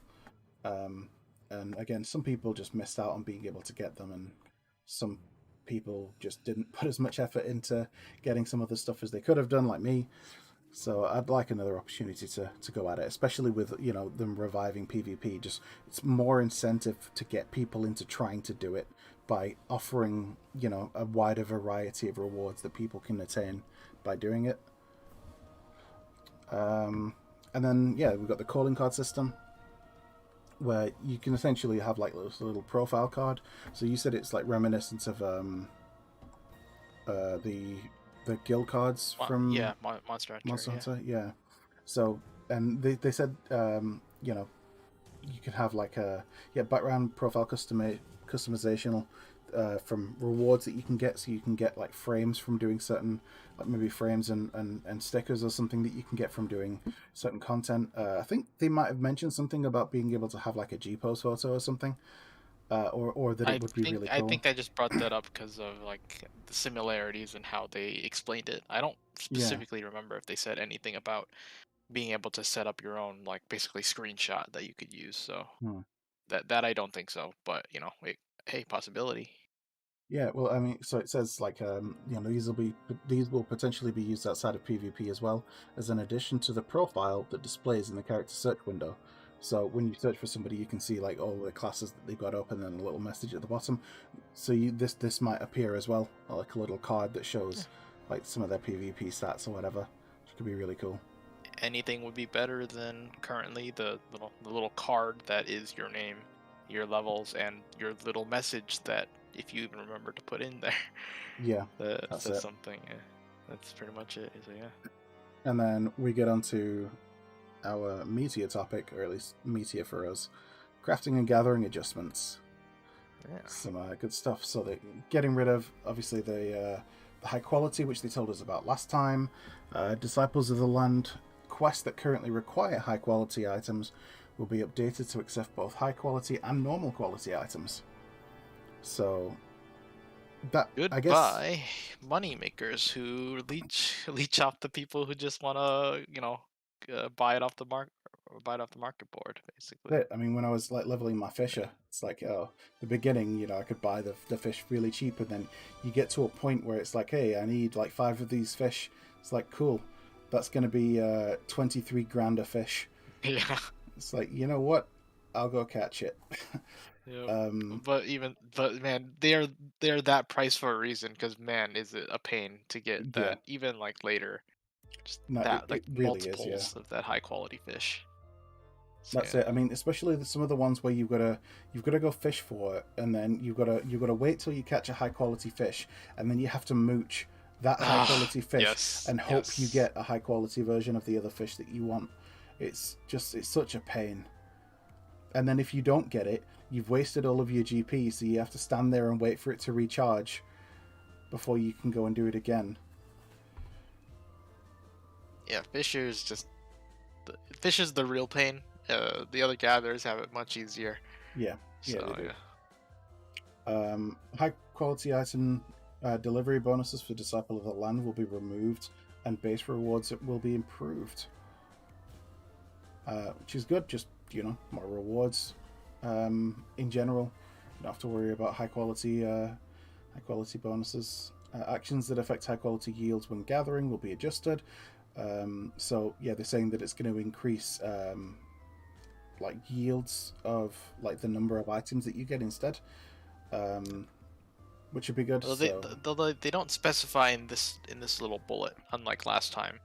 So I yeah, guess they'll do some more things with it. So I guess yeah. we'll I have mean, to see what there'll they probably be more change. things that like increase, like the percentage chance that you'll get the item, and then another maybe something else, or maybe it'll be a little bit of both. Like this action will give you 10% increase in like your chance to get the item, and also give you like an extra one of each item that you gather, Yeah, like that kind of thing. Because we already have things that will increase your yield, and we already have things that will increase your sort of gathering chance.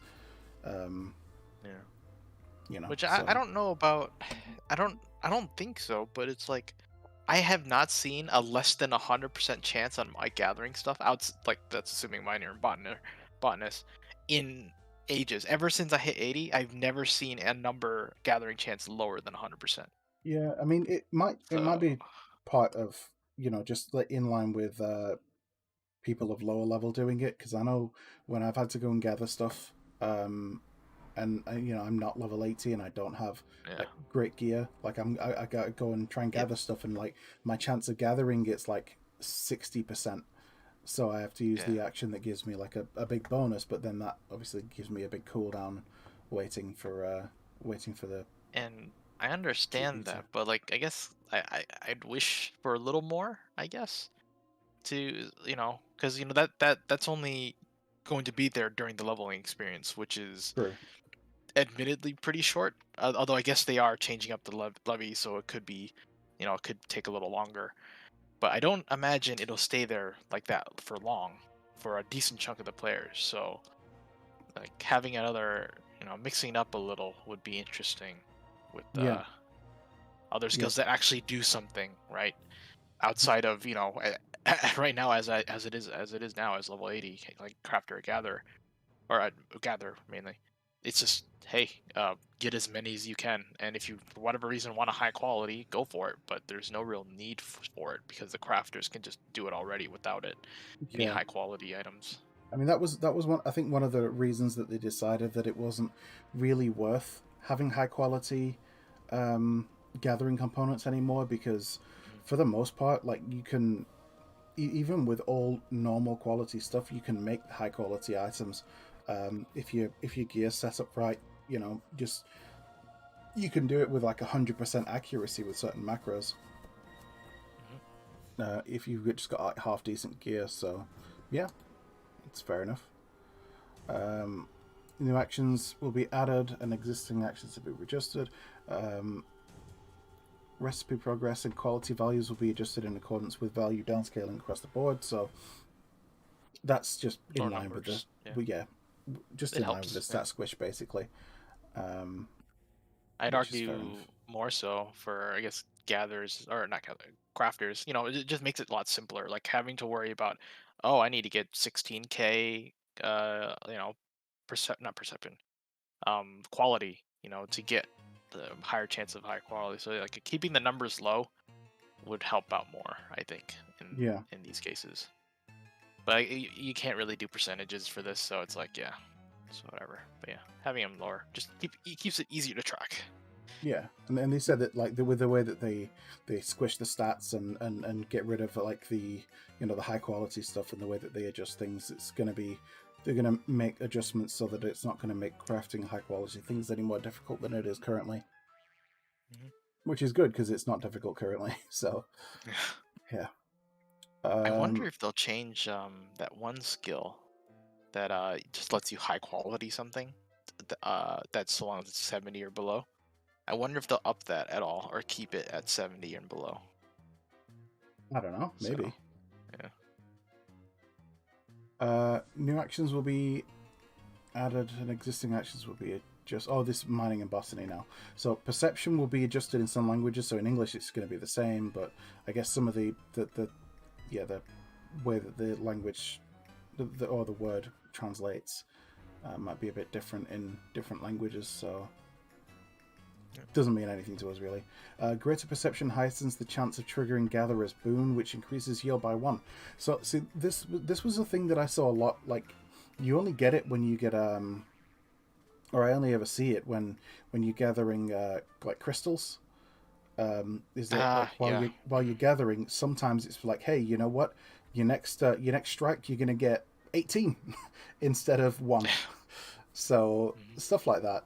That's if we can get that like more of that across like different gathering things, uh, that'd be really cool. And obviously, higher perception does that. So rather than affecting high quality, which which would be really good. And yeah, actions Yeah. that increase the probability of attaining high quality items will be replaced with actions that increase the probability of gatherer's boon. So there you go. So If that's anything, what. I'm glad it's only increasing the yield by 1, because if it had the same like random chance that is the same with the crystals, which it can get up to like 18 plus more, like Yeah, in a strike, and that's without any of the crystal gaining bonuses that are already in. Like that would mess with the market quite a bit. Even if it was like limited to like level 50 and below items or whatever, it would still be quite a like shake up in the market, yeah, because for even sure. some things that are 50 and below are still going for quite a bit, just because either no one's gathering them and the demand is roughly low, so like the prices stay pretty consistent. Yeah, I mean, I'm expecting the price on a lot of items to drop anyway because obviously, yeah, we don't have high quality anymore, so everything's going to be normal quality. And on top of that, we're going to have more tools available to be able to increase the number of the items that we get, so that it's not going to be as rare to actually get the items. So I think overall, the market value of gathering items is probably going to go down. Yeah, and Things are they just didn't going to be mention cheaper. anything. Yeah, they didn't mention anything either about changing the recipes and increasing how many they Mhm. need for that either. So No, yeah, yeah, that's right. if the input is like this is get increasing, but output isn't, so yeah, Yeah, they never said anything go like down. that, so who knows? New actions will be added, and existing actions will be adjusted for fishing. Large size fish will now, basically. So the large size fish now appearing in place of HQ fish. It's basically the same as high quality. They're basically keeping high quality for fish and not for other stuff.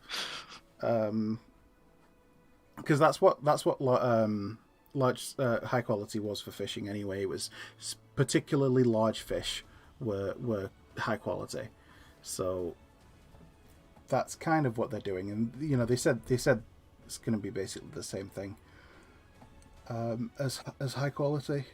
And yeah, perception will now affect fish collectability. So if you're doing collections, high perception helps with that.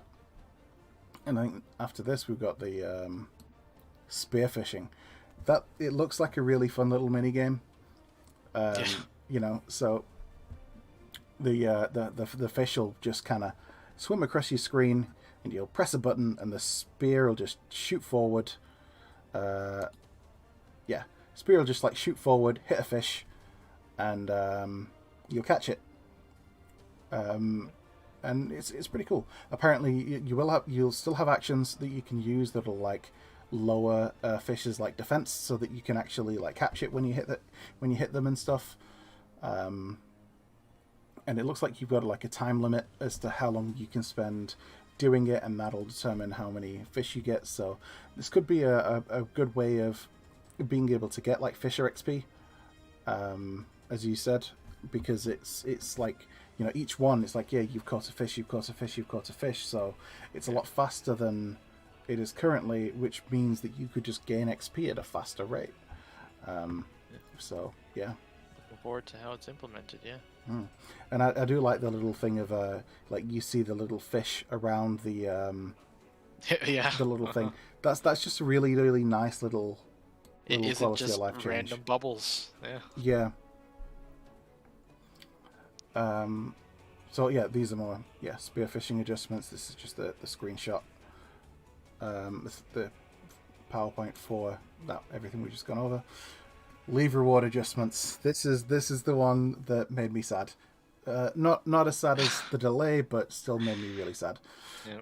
The amount of gil rewarded per live quest will be adjusted in light of gil inflation because they found out about coffee biscuits and mithril files, dwarven mithril files. So Yep. yeah, people were making too much money in a way that essentially that was that was essentially free.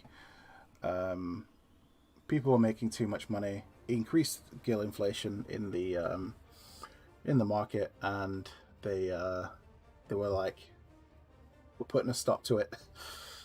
So now, if you want to earn the big bucks doing gil, you've got to be, smart market board selling and all of that stuff, all the stuff that realistically, like, you should have been doing before. Everything that you were doing before you could make coffee biscuits and dwarven mithril files, you just kind of go back to that. So yeah, I don't doubt that the rewards will still be decent. It's just not gonna be to the scale and reliability that is like, yeah. yeah, Dwarven Mythic Files or cookie or coffee biscuits anymore. So yeah. Well, because I think I worked it out. I think it was worked out that coffee biscuits was about you would end up with about 1 million a week if you were like using like once you'd run out of your allowances and stuff, and you were just doing like so many a day to keep Ah, okay. using Yeah, your 12 a allowances day. up. Yeah, it worked out as you were making about 1 million a week, and if you and the dwarven mithril files was like 1.8 million a week. Oof. So it's like compared to how much money you can make on the market boards realistically, with by putting some effort in, it's actually not great. But it's a really reliable method of people that don't have aren't as able to predict There's no things like on the yeah, market. Yeah, and there's there's no no competition. competition. Yeah. Exactly. Yeah, so there's It's that just a too. very stable way to make money outside of, and assuming you gather everything yourself. Even Yeah, and even if you just buy it up, buy the ingredients off the market board, it's not that. it's still There's profitable. always a supply, Yeah, so yeah, like that's it. the prices are gonna stay relatively stable. Mhm. So yeah, it's I mean it's a shame. I I liked it. I probably didn't do as much of it as I should have while I had the chance. I mean, I went from I went from about 21 million to about 26 million, nearly 27, over the course of like me discovering that I could actually do this. So I've made some money, but like I'd, I'd I'd like to get to a point where I've got like well over 100 million, so that maybe one day I can buy a large house. Um, Oh even I mean boy. even a medium house would be great, but Oh yeah. yeah, and I mean that's something that we're going to get into in a little bit as well. But they said the XP and guild reward by craft and fishing leaves requiring a large number of items is currently too high and will be reduced. So they said yeah, so I think this is like the large scale ones that they said they're reducing here. I didn't think that it gave really well. As far as I remember, it wasn't an efficient way of being able to level crafters and gatherers, um, Mm, I because don't think. because of the amount of time that it took to do them compared with like the rewards that you actually got out of them. Just didn't really marry up quite that well. It was faster to do the smaller scale ones than the larger scale ones. So yeah, I um, would. There's one thing that I always didn't like, and why I didn't do like any of the Crystarium kind of like deliveries or anything. It's because of how many things you have to create and how many unique items you have to buy or gather to complete the request. So like one of the things I really liked was the Stormblood crafter quests where they supplied you basically with all the items that you need to craft it that in the first that place. that was really good. Yeah, I Yeah, like that. like that like because if you just want to craft and you don't want to be a gatherer, it's like then yeah, you can do that, but man, you're gonna be eating your wallet, your guild wallet's gonna be getting like Yep. just say goodbye. But so like having the option to maybe don't give it as much exp as if if you had to source the items yourselves. But if there were like if there was like a levy option to simply craft this and then deliver it from point A to B, and that was it, I think that would be appreciated by a good chunk of the player base. Yeah, I think so too. I think that'd be really good.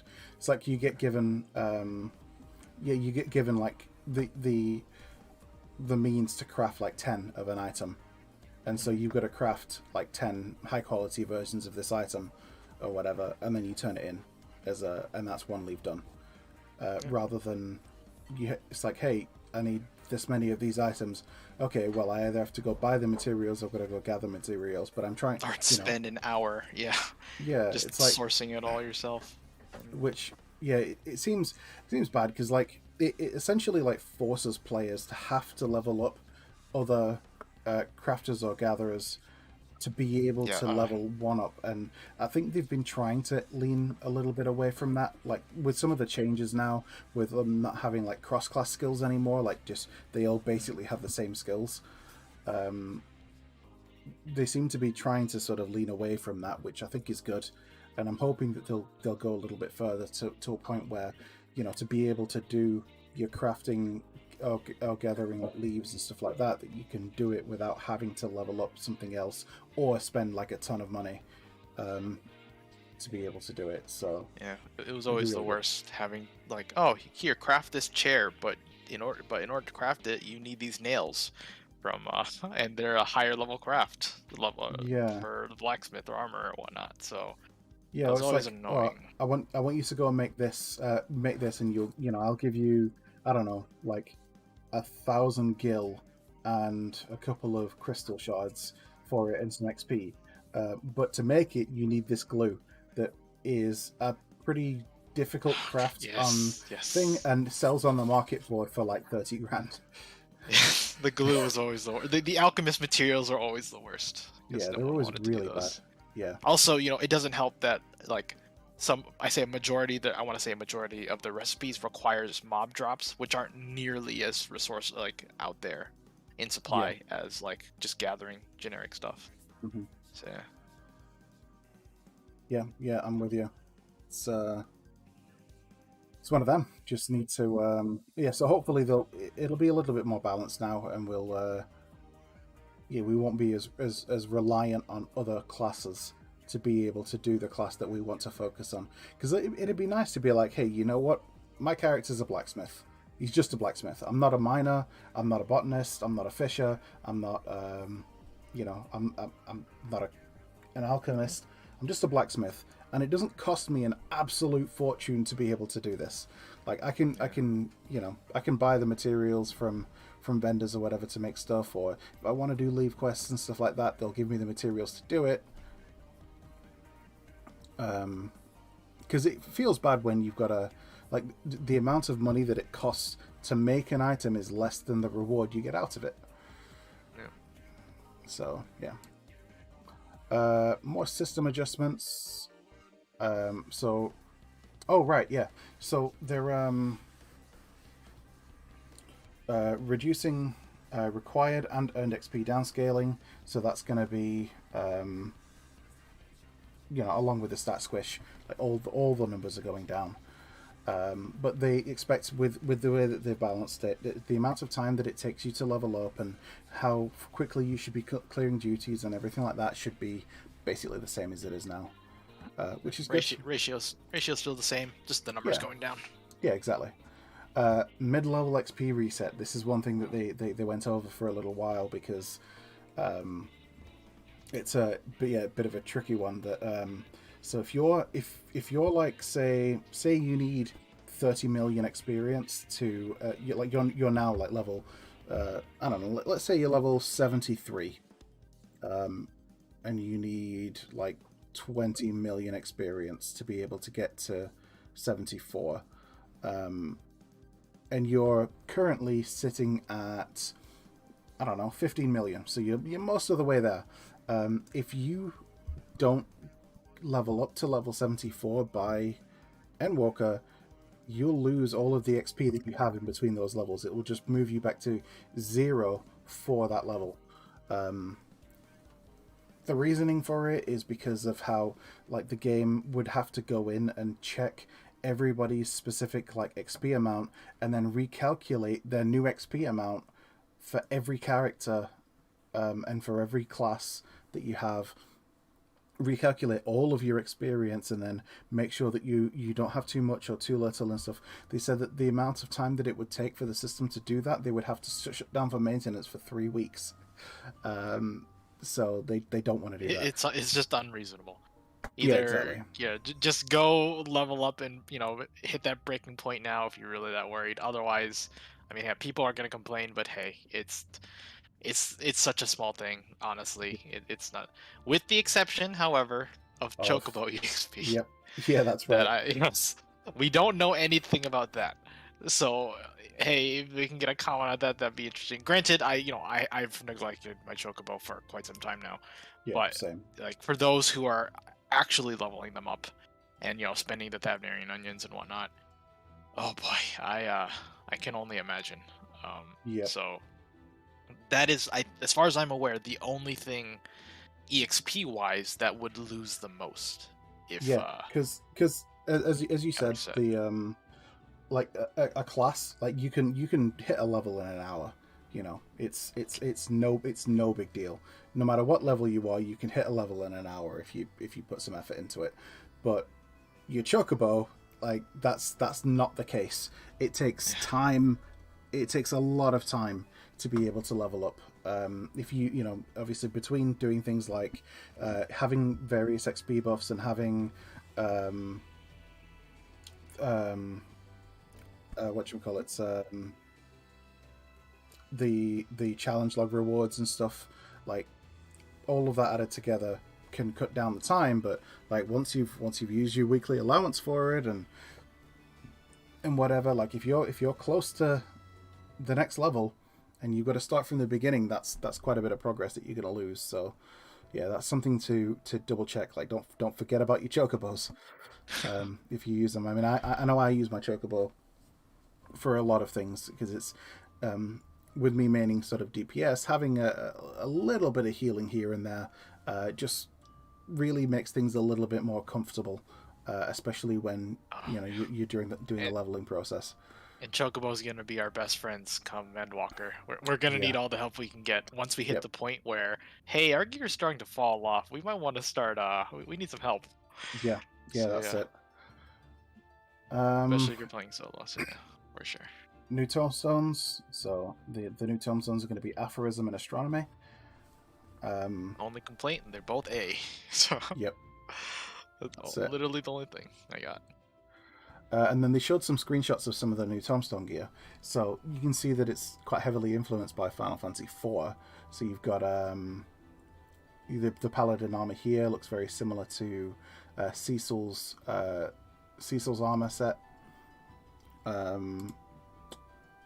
Then you've got this is the Reaper, and that's the scythe looks pretty interesting, doesn't it? It is out there for a site, quote unquote. Hmm. Uh, It's pretty cool though, but yeah, oh I yeah. mean, because that's not going to be the Dragoon one, is it? Uh, and I guess They're just gonna flip it horizontal, like to the side. It's oh, that'd be yeah, hilarious. it'd be really weird. And yeah, so you know, looks similar to the tank one, as the Marauder sets in a lot of cases do look somewhat similar um, Oh, to the tank maiming and ones. tanking gear, Mainly yeah. tanking, they often look similar with just some like subtle changes. And then you got the rogue gear, or the scouting gear, I should say. Looks pretty good. Solid.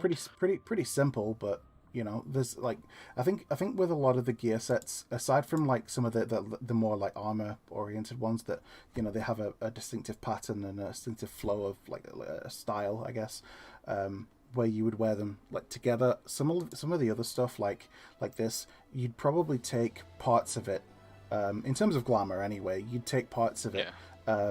and make your own glamours up. So like I can see people using the braces for some things, using the boots for others. you know, maybe the face scarf for something else. You know, they wouldn't necessarily use the entire outfit and just like, sort of wear that. Same with the I always striking appreciate gear. those glamour parts. Yeah. Yeah, so it's nice when you've got the option of being able to do stuff without, because a lot of armor sets, like mixing and matching like armor sets for like tanking stuff, they don't always gel very well, Yeah. because the designs are so different with the armor. But a lot of the other stuff like your scouting and striking gear and stuff like that, you can mix and match pretty well. You got your range physical gear, looking like your good old spoony bod. Um, and then you've got your caster, who's obviously modelled after your caster in Final Fantasy IV. Already. I'm curious as how the male one will look, but other than that, Because it's a very it is a pretty feminine outfit. I yeah. mean, it's got the boots have heels, you know. I mean, then again, I'll sort of back in the day, a lot of old like sort of boots had heels for men as well. yeah. I'm Like pretty not sure so also long. heels were originally a masculine thing, if I remember correctly, in Yeah, for the origin of heels, and then it just kind of yeah, it shifted was. to Yeah, a feminine thing. Yeah. But anyway, yeah. I'm just also it's kind of hard to tell. It's on a Lullaby, so true.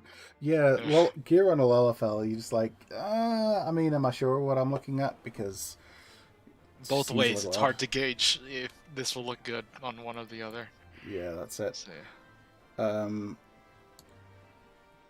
so yeah, and then we've got the healer set on the Rothgar. I don't know. To be honest, I don't think that's a very good picture. Yeah, the sleeves Because right in the way. So sleeves right yeah. in the way of a lot of the outfit. I'd like to be able to see more of it, but you know, whatever. That's the screenshot that they chose. Yeah. So yeah, Reminds me we've of the got Bard gear a little. the I bod don't know gear. about you. Yeah, it reminds me of like the ARR Bard gear for whatever Oh reason. I yeah, think it's yeah. like the I guess so. I think it's a multiple different colors in a very small. I say small space. Compact, and then the frills in the back or whatever. Is that a Yeah, I cape or mean, like a yeah, it looks like a bit of a yeah cape or like maybe like like a tailcoat yeah tailcoat? sort of Okay, thing. yeah. But yeah, I get what you mean with the bod thing. I mean, historically, they've had for Tombstone gear, healers has always been like the red and white Hmm. sort of aesthetic. But yeah, I guess it does look quite reminiscent of a like a bard like thing. I mean, it kind of looks like you've got like a hairy chest showing, and then sleeves are like maybe this is like more of a vest top or something. I don't know. Might be the I don't know what it's called, but the little frill like in like in a neck, kind of like a necktie kind of thing. Yeah, like a cravat. Is that what it's called? I think it's a cravat. Yeah, it's like a really wide like folded tie rather than Yeah, like a yeah. tie, but yeah. Yeah, and then oh yeah, so it's another thing as well. So the tombstones will be added 4 weeks after the 6.0 release. So 4 weeks after, that's 6.05, in line with the Savage release. And the number of tombstones needed for weapon exchange will reduce from 1,000 to 500. So that's really cool. They said with them getting rid of belts, you've got less to spend your tombstones on, basically. So they wanted to reduce that so that it's not quite as linear in the path that you go to, like how you have to spend your money. Spend your tomes. Now they said that it would take 2 weeks anyway, but from what I remember, like it's 450 tomes is the cap for each week, Hmm. which means that normally to get 1,000 it takes 3 weeks, because obviously 2 weeks worth only gets you 900, then you need the other 100 the week after. So that would be 3 weeks to be able to get the tomes that you need. So I'm not sure why they said that. I don't. Maybe it was just a slip of the tongue or a mistranslation or something. Maybe for whatever reason they're keeping the cap at 900. Who knows? I mean, maybe, but that'd be a really really odd thing. I mean, maybe they'll change the weekly cap from to 500 instead of Oh yeah, that too. 450. So they could do that. I mean, they haven't said anything, but it's a possibility. The But loss of belts, yeah. either way, 2 weeks for a tombstone weapon. I'm all for that. Because it always felt really bad as a DPS as well, because as a DPS, the thing that you need first and foremost when it comes to gear is your weapon. That plays the biggest part in your DPS output, which is your entire role. Whereas with a tank, you would typically focus on armor first, so that your defensive stats were high enough for you to be able to take a beating. As a healer, obviously armor and accessories to be able to just make sure your stats are high enough to keep everything going out. But as a DPS, your weapon was the first one. So like everybody else is getting all of their stuff over the first like 2 weeks, to be able to, like use stuff, and then you as a DPS don't get anything until the third week. And that's if you're saving all of your tombstones up for that third week. So it's kind of felt a bit bad. So being able to get it on the second week now seems good to me. Yeah. And then they showed some, what I'm assuming, because they showed some of these, and then they started talking about some of the Savage gear. So it's looking like this is going to be some of the Savage gear. It's kind of weird. So they've got the sword. There's no shield though. Isn't that a gunbreaker? Is what I assumed. Oh, yeah, that's right. Yeah, actually, it could be a gunbreaker instead of. I thought it was paladin again for some reason. I actually hadn't even considered gunbreaker, but yeah, you're right. It's probably the gunbreaker. It's a bit of an odd angle, so it can be hard to tell. Yeah, Mm. that angle, whether it's the regular blade or not. And then Reaper. That's a very clean sight. It's like it is a very clean sight. I mean, it's got the weird white light things, like serrated things in the blade. Kind of concerned about the fact that, like, I don't know, is this Lalafell wearing pants, or are they not wearing pants? Because it seems to match their skin tone, and I don't know about, like, obviously, people have different aesthetics that they like when they're playing their character, but like, I don't think that my my character would look good in what looks like a mini skirt, like a frilly little mini skirt. It's more than likely different to guys and girls. Yeah, I mean, I'm hoping so. Otherwise, I'm gonna definitely have to be glamming that. Like, because I don't like the look of the outfit. The scythe, I could probably find an outfit to work with it, but I'm not feeling that outfit myself. Then they said they wanted to show some of the glamour items, and they showed like this. This looks like it could be made like just general like glamour, like anybody can use it sort of glamour. So there's a lot on there that I think that people would take and use. Be interesting to see if this cape is a headpiece or if it's just part of the body. I mean, it's probably part of the body with it being over the shoulders, but there's nothing on the head. So if it would be a really cool item, like an over kind of like a cape. Kind of thing. That's like a headpiece, and you could wear it over the stuff. Yeah. That could be really good. Although then again, I don't know how if that was the case, because it goes over your shoulders and everything. I don't know how that would interact with like other gear that you might have. Like if you get, because people have issues with like clipping and stuff. So if you've got like spiky shoulders, and then you've got this nice smooth shawl sitting over the top with spikes sticking through it, it might just then cutscenes. Like, oh, my cape's gone for the cutscene. If you have that option turned on. One thing I did see though, and the C mentioned, and now that I see it, that the Aura's tail is inside the cape rather than just on the outside. So, hey, maybe it's an option, or it's just this cape in particular. Yeah, maybe. And then Omega male and female outfit. Yeah, which they said that they probably, we might see it on the mug station, so they're gonna put it on the mug station, which is fair. People are gonna buy it. I'm not gonna lie, I might buy it. Hey, those people with that 300 or however much dollar emotes, they can finally do the full whole shebang. That's it. You get the outfit. You go ahead and use one of the. You go ahead and grab a Fantasia, and boom, I am Yeah. Omega. Yeah. Could be cool. Could be cool. Hairstyles for Vieira. So they're adding a couple of hairstyles for Vieira. I think they said it's going to be in 6.1 that they're going to be able to add them. I think it was Vieira will be getting the treatment right away, and then Hrothgar is the one that's going to be in the back burner a little, Well, I yeah, they said. believe. Yeah, I mean, I don't know if the hairstyles are going to be available in 6.0 though. They might be, but I'm not so sure. I'm sure I remember hearing them say 6.1, but maybe not. But yeah, they definitely said Hrothgar would be later because it's more challenging because their head shape is so distinctive, so distinctively different. It's going to be difficult to do. So they're still working on that, as well as obviously working on the female Hrothgar, which we still have no information on. But they did say that male Vieira won't have the same limitations as the female one. They designed it specifically so that it would work with a bunch of hairstyles. So hopefully they'll have more options, if not all the options that the normal sort of hairstyles would allow.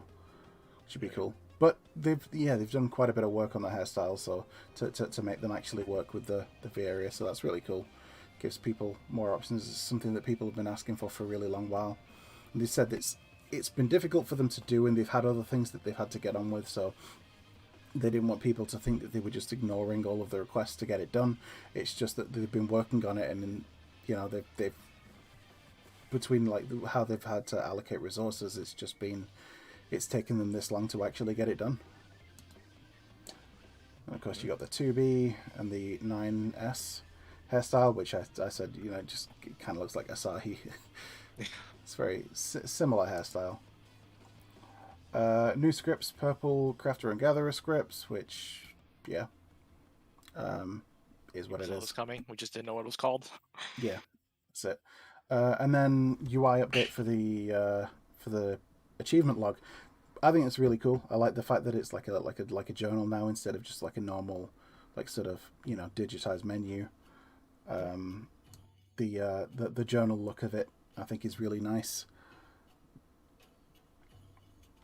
And they said that they wanted it to look like this is the the journal, the catalog that the actual adventurer makes himself as he's traveling through, going through his adventures in Eorzea. So yeah, I like the look of it, and they've got like a nearing completion tab as well, just to make it easier to track some things. Yeah. Then they showed off a couple of minions. So we've got the Palamampora minions from from Final Fantasy IV that are part of the Endwalker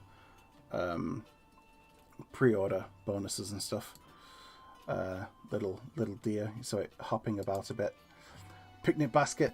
So this is going to be very similar to like the campfire. That's like kind of stays where it is, but it'll move to follow you if you move too far away, and you can interact with it to open and close it, which is really cool. And so you get people with like campfire, you get the blanket, or the cushion, and then you get like this out, and you can just be having little like sort of impromptu picnics out and about, which is it's a nice little thing. I like what they've been doing with the minions. Like Mhm. it adds more. I say utility, but just more to it. Yeah, just like a little bit more variety and just like how you can do your playstyles, because yeah, like content and story and PvP and rewards and everything, like, oh, that's great, but sometimes you just want to enjoy the world, and Yeah. it's nice to role play the idea of just taking your time and having a relaxing day in the sun, out in Thavnir or wherever you are. Didn't really get a great view of this blobby thing because he was on an incline, and I guess the shape of the thing like sort of clips with the floor slightly. And then again, not a great screenshot here, but it's like a little bat floating there as well, which we couldn't really get a great view of because it was quite small, and they were really careful about moving around because they really wanted to avoid showing anything that would be a spoiler, like running into an NPC that would show you something that you're not supposed to or whatever kind of thing. More system adjustments. G pose can now be activated while playing an instrument, so you can now have yourself like G posing yourself, just rocking out with a guitar, with like the Fender guitar and stuff. Pretty cool. And they're changing back on your feet, so now it extends sprint duration while within cities. So instead of it being like 20 seconds if you're in a city, I'm guessing it's probably going to be like 30 or 40, maybe, maybe And if they more. are really generous, make it last the same amount as the sprint cooldown is. But I know they'll never do that. I can Yeah, only hope. that'd be really cool. Um, Yeah. but yeah, because well, they said back on your feet was going to be really strong with things like like savage raids and ultimate and everything like that, because it can, in a lot of cases, it can make fights that are supposed to be like unwinnable or really difficult if you've got repeated deaths. It could mitigate that like a heck of a lot, and just kind of, I don't know, yeah, just makes it difficult for it to be balanced, I guess, if you're not getting the same penalties that you should be because of it. So they said it was too OP. So I guess it messed with their balances too much. Items containing a random minion or mount will be added to the Grand Company Seal Exchange. So think, yeah, lockboxes like from Bosja or Eureka. Um, you can spend Grand Company seals to gain a mystery box, and you can open it up, and you might get a mount, you might get a minion, you might get some firecrackers. So you're probably gonna get firecrackers. I know that since when Zadnor came out, I started I got a whole bunch of lockboxes, and the first I think the first maybe 20 lockboxes I opened, I got like 3 of the brand new hairstyle that I was able to sell for like 1.2 million each, like straight away. So like I made a really really great amount of money on that, and since then all I have gotten from them is either firecrackers or materia. I've got nothing else out of hundreds of lockboxes that I've turned in since then. Absolutely nothing else. I imagine Um, the prices have dropped significantly. yeah, well, I mean, the materia is not really worth a whole lot, and the hairstyles are still worth a bit, but not as much as that. But I just haven't gotten anything worthwhile out of the lockboxes since then, so my luck's been really bad. It's like when I did Delubrum, I got uh, the glowy version of the Gabriel mount, like the sort of green one with the like sort of bright yellow. Mhm. I got that in on like my second run.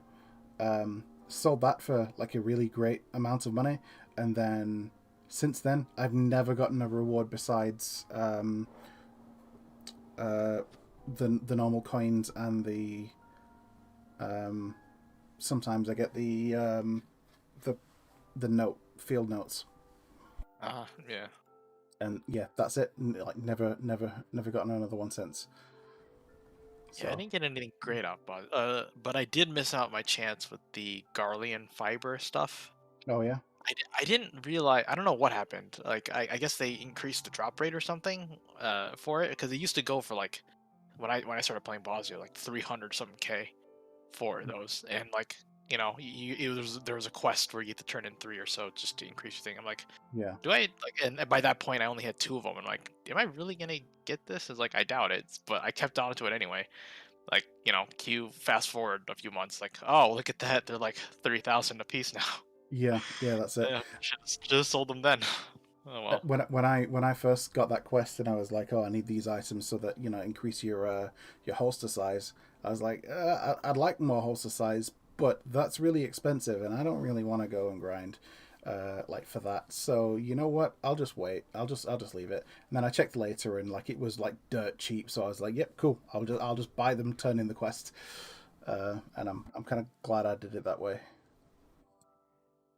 All right, so this is the bit where you kind of like switched off, and we're just really quickly go over this. So they're adding this embody immerse spatial audio. It's basically 3D audio to the game, where it works with the embody sort of company, and essentially the short version is you take a picture of your ear and you send it to like Square Enix, and they like the software that they have will analyze your ear and create an audio profile based on the shape of your ear and send it back to you, so that the normal headphones that you're wearing will be able to distribute sound in a way that allows you to hear sounds and from different directions. So you'll actually be able to hear when something is behind you or in front of you, instead of just like sort of the left and right sort of stereo that we normally have.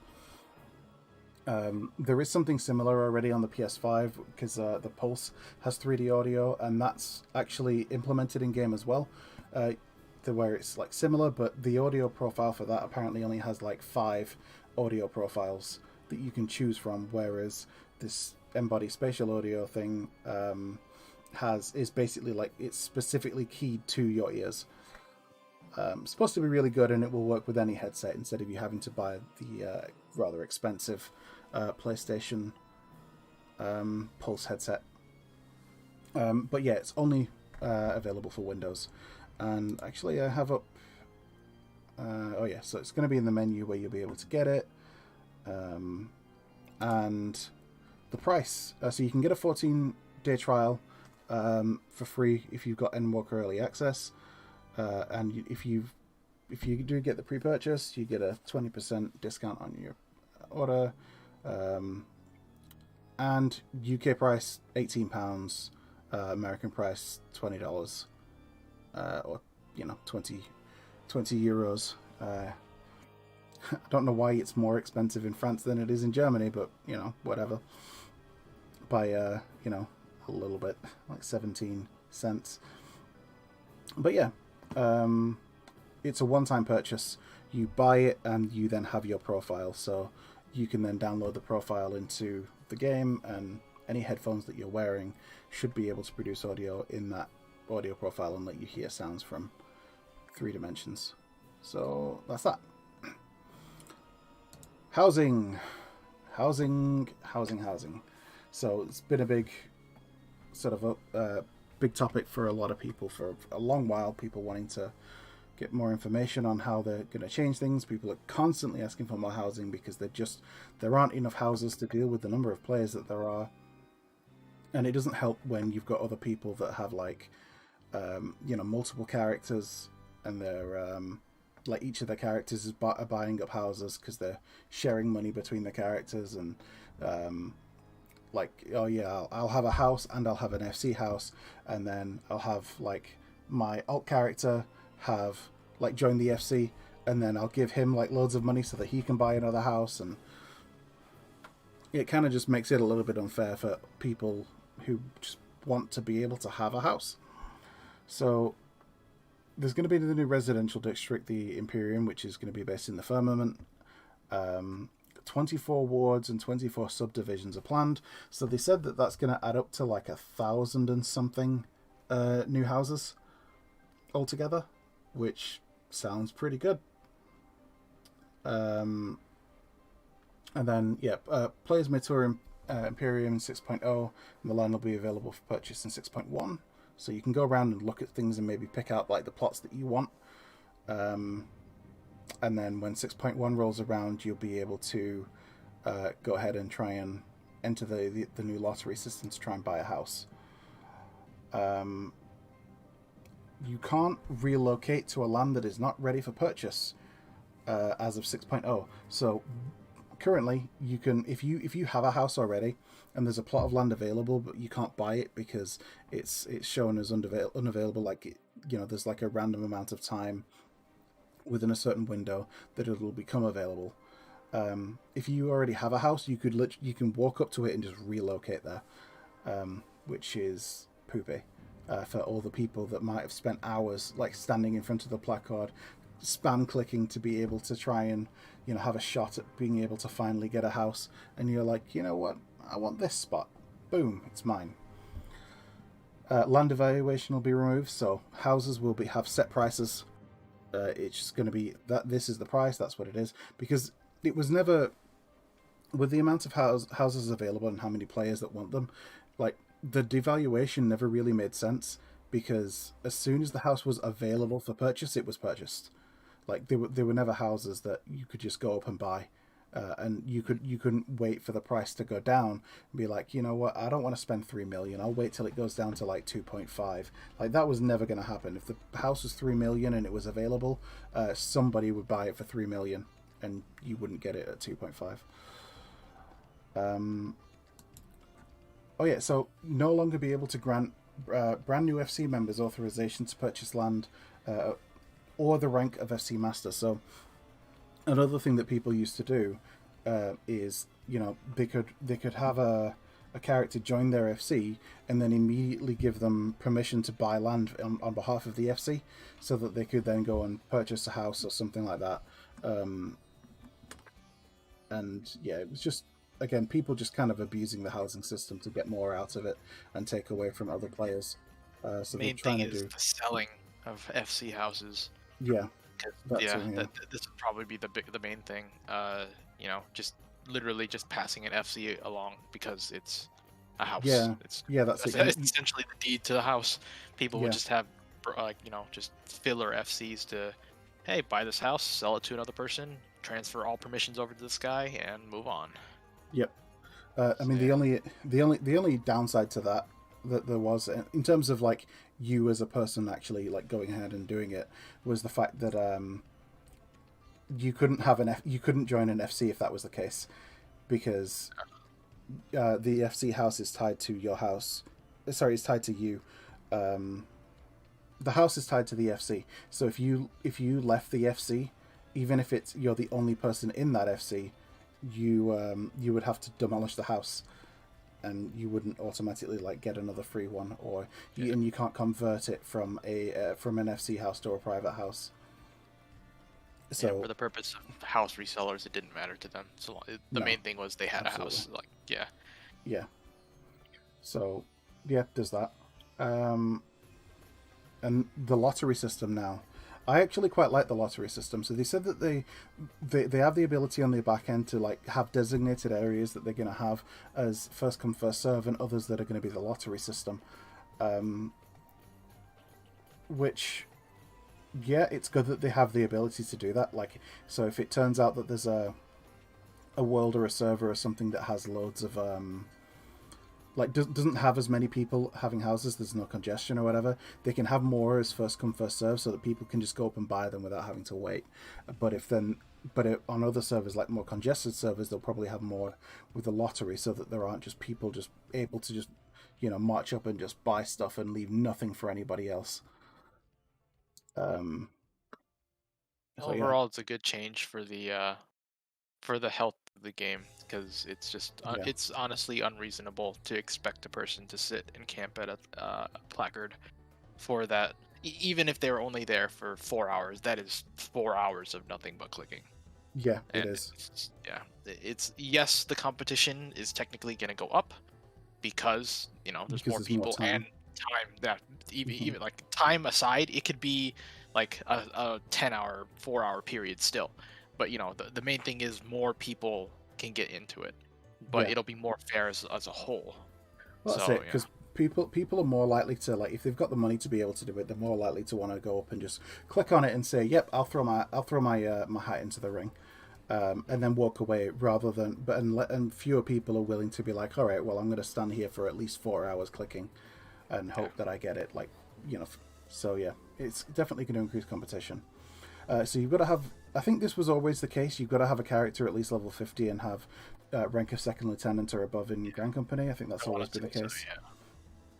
Another character on the same service account may not own a plot on the same world, though you may enter the lottery for the purposes of relocating.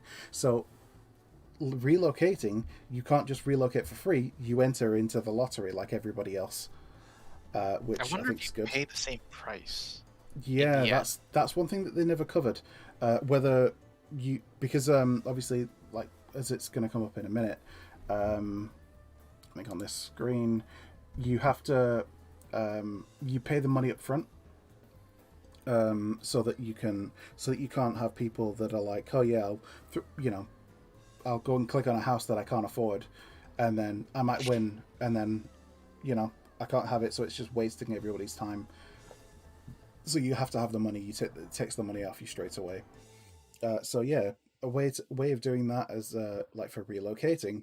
That'd be that'd be interesting. Maybe it'll just um, calculate like take whatever your house is sort of worth or your current plot of land is worth as collateral towards it, and you just have to pay the rest of it. Maybe it'll calculate that. I don't know how difficult that'd be for them to do, but they could do that. Or maybe you just have to pay the money and then you get refunded your current plot back when if you win. Yeah. But yeah, can't have if a character on the same world as you can't as a buyer own an FC plot on the same world or a house on the same world. So means that you can't just make like I can't make like 15 alts on one world and then just go buy up a neighborhood because I'm like a multi-billionaire or whatever. Ugh, terrible. So yeah, but that's what some people have been able to do. Like some people have bought up like a whole bunch of different plots of land because they've just given money to their alt characters and then had them go buy houses, and they've owned like half of the neighborhood. Really really sucks. So yeah, they've not given us distinct amount of time, but it says several days as well. So I mean, it's fair to maybe assume that it's going to be a week, that the lottery period. So you go in, you click on it once, you pay your gil, your hat's in the ring. At the end of that period, somebody wins, and you've got several days to be able to come and claim the fact that you've won the house, and then start building on it and do whatever. If you don't, then it moves on to the next lottery. Um, the money that you put in, if you don't win, you can get it back, and they'll hold it. But you've got to go back to the placard that you gave the money to, and then you've got 90 days to get it to be able to get your money back, which is good. And if you win and you don't build on it, you only get half the money back. So it's kind of helps like discourage people from sort of wasting time. Some people were saying that like take all of the money, but yeah, they said half. My only issue with this sometimes is I mean we've got 24 wards and 24 subdivisions.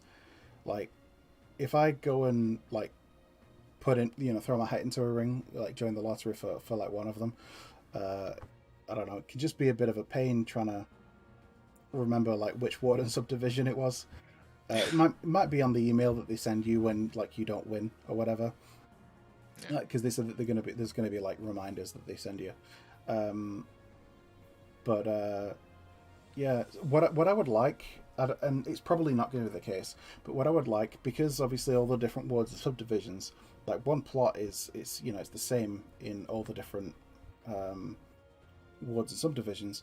What'd be really good is if you could walk up to a placard, throw your hat into a ring to try and get it, and it enters you into the draw for that plot on every ward and subdivision, if that makes sense.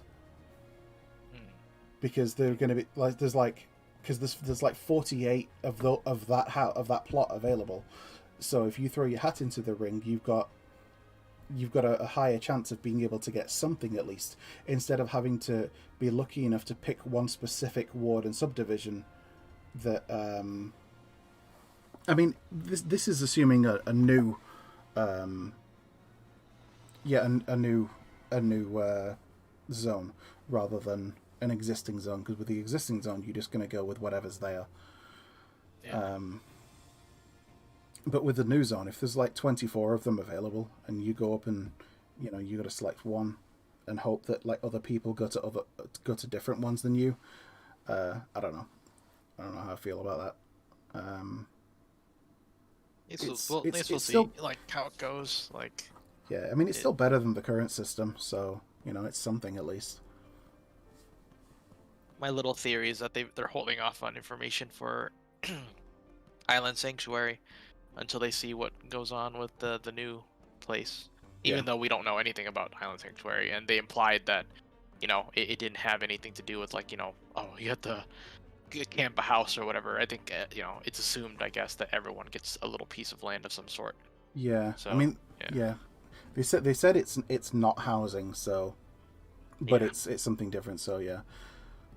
Yeah, we'll get the information eventually. Lottery period. Each player can only enter the lottery for one plot of land during each lottery period. So you can't just go in like, you know, hey, I'm going to throw my hat into this ring and this ring and this ring and this ring, and then you pick like whichever one you want so out if of you the really ones that want to you win. house people, pick the ugliest looking plot of land you can and hope Yeah. people are going after the ones that they want. Yep. That's it. If Uh, all you want is a house and you don't care where it is, yep, that's the way to do it. Um, yeah, so players must pay the full price upon plot entry. Unsuccessful players will be refunded in full. And once you've put your money in, you cannot take it out. You're stuck in. So that stops people from going in and artificially inflating the competition, I guess. mhm. Because if you get like because if you go in and like you put in a bid on a house, and then you get like 300 friends to go put a bid on the house, like other people that come and be like, oh, there's like 300 people bidding on this house, probably not going to bother. And then on the last day, they all withdraw, and there's only like two people bidding on it, you know. Yeah. So just trying to avoid people having ways to sort of game the system. Line acquisition period, so you've got to go back to the placard, confirm it. Get your if you don't claim your land in time, then 50% of it'll be refunded. But if you didn't win, you get all of your money back. But it says within a limited time frame, which they kind of suggested was 90 days. So they would like to make it longer, but just there's not really the ability to do it right now. What else? Oceania Data Center, February 2022. It's going to be called Materia, and they're going to be treated as new worlds, so free world transfers and bonuses and stuff like that for the different worlds available on that data center. So, you know, there you go. Mass migration. Yeah, Yeah, that's that's it. right. So yeah, it's good Well, for the people that are near. So yeah, all good. yeah, I think it's not gonna be super like it's not gonna affect us or North America, or sorry, North America or Europe so much as it will JP, because Oh yeah.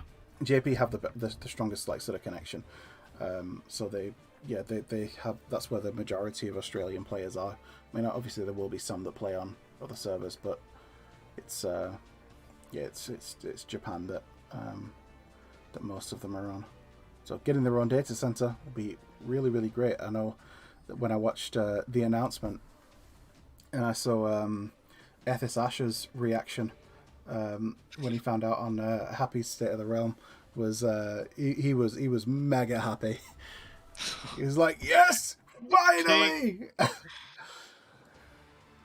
Oh yeah, so some more housing stuff. They showed a couple of screenshots of some new like housing designs. See how it's got this little like sort of patio out front. You can have it designed a bit like a cafe. Same one at night. So they've added some more like sort of bits and pieces to it to just you know give you more options to be able to fine tune your experience with a house. Little signposts and stuff that you can put out there, and yeah, like nighttime view of the little patio at the side, make it look like a cafe or a restaurant or something. It's pretty nice. And that's it. That's all of my screenshots. After this, they went back and just apologized again about the the delay and stuff like that. Yep. So yeah, that was pretty much it. They're gonna. Oh yeah, that was one thing actually. I have to go back to the very beginning because the order of this was just the way that it set it up was just annoying. But the so the way that this is ordered on how I did it is messed up. The very last image that I had was the very first, but all the rest of them were in order. So this is the last image that I've got. So shows like obviously the Endwalker date, but Yoshi P is going to discuss the 6.0 patch just before the release. So because early access is on the 3rd, so on the 2nd of December, Yoshi P is going to be doing. I don't know if it's going to be a live letter. Well, it's just going to be a patch note reading, where they're going to talk over like some more of the details and stuff that we can expect going into Endwalker. But the audio for that's only going to be in Japanese, so I'll probably be relying on the Final Fantasy XIV Reddit Discord for the translation. But I'm going to be watching that, and it's 11 a.m. GMT, which means decent time. I think it's going to be a Thursday.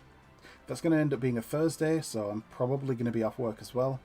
So 11 a.m. GMT. I'm actually going to be able to watch it without staying up until 8 in the morning, like this time.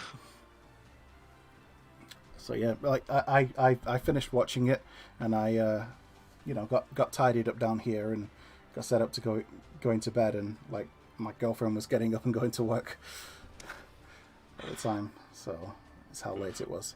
So I'm really glad that I took today off, because I wouldn't have been in a fit state to work if, well, I probably would have been okay, to be honest, but I wouldn't have wanted to. Staying up that late, yeah, for sure. And then getting everything ready for doing this little chat as well would have taken up time, and all I would have done when I got home from work would have just gone straight to sleep, so definitely wouldn't have had time to do this. But there we go. We're looking good. Yeah. Was that?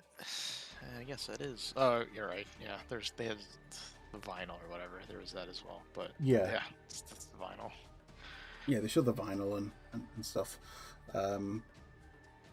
They showed the vinyl last time as well, so it's. Oh, right. They just had the really trailer and whatnot. So yeah, it's just just more advertisement stuff. So yeah, that was pretty much it. So I don't know how you feeling about the live letter as a whole then, about the info that we got and stuff. All right. I mean, I didn't. To be honest, I didn't care as much as I did the last one, strictly because of what it covered. So it's like, that's just how I feel. But I mean, overall, yeah. I mean, got a little bit more tidbits from Endwalker. Yeah, I'm still looking forward to it for sure. Yeah. So really looking forward to it myself. I mean, obviously it's a shame that the date's been put back, and it's kind of messed with my timing a little bit. I don't know if I'm going to be able to actually do my plan, because my plan was I was going to have the 2 weeks off for early access, and I was just going to stream my playthrough of Endwalker, and be able to stream through all of it. But it's going to be, I don't know, it's going to be problematic because based on like my normal work schedule, like for early access, I'll probably be off the day of early access, but then the Saturday and Sunday of the weekend I'll have to be at work, and then I'll be off on the Monday.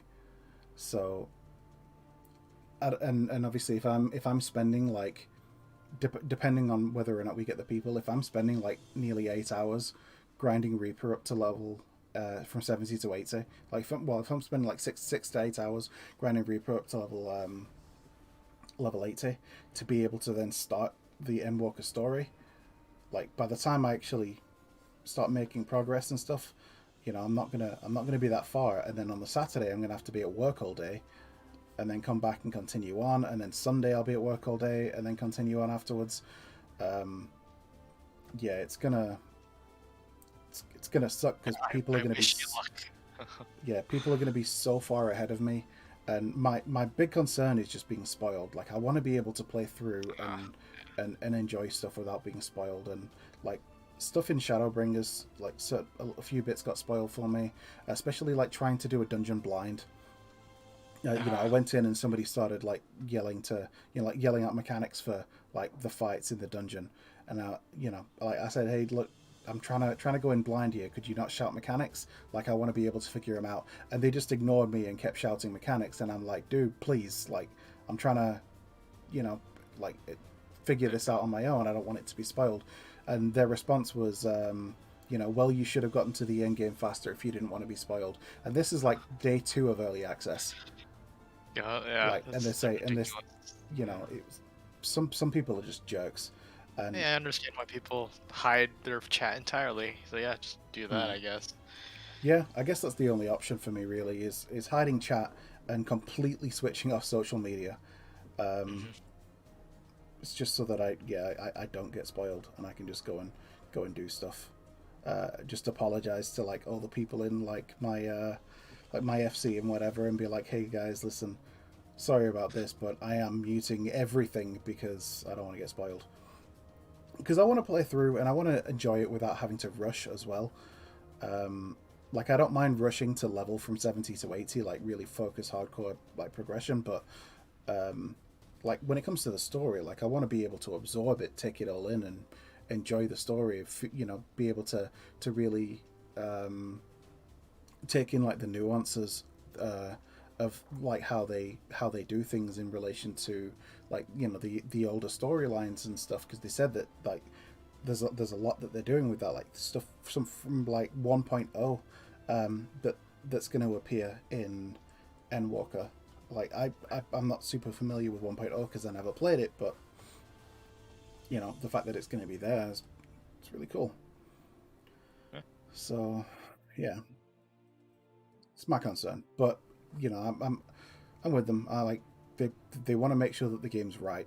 They want to they want to make sure it's doing what it is, because if there were any issues that they didn't have because they didn't take that extra time to do stuff, especially with stability, where everything goes live and then the servers immediately crash and nobody can play for the first day or the second day, like it's gonna piss everybody off. And then if there are bugs later on because of it, they're just gonna like you know people are just gonna explode at them, and it's gonna be really Yeah. really bad. So pushing it back 2 weeks, even if it causes issues for some players, um, it's, you know it's the right choice. It sucks, but it's the right choice. So there it is.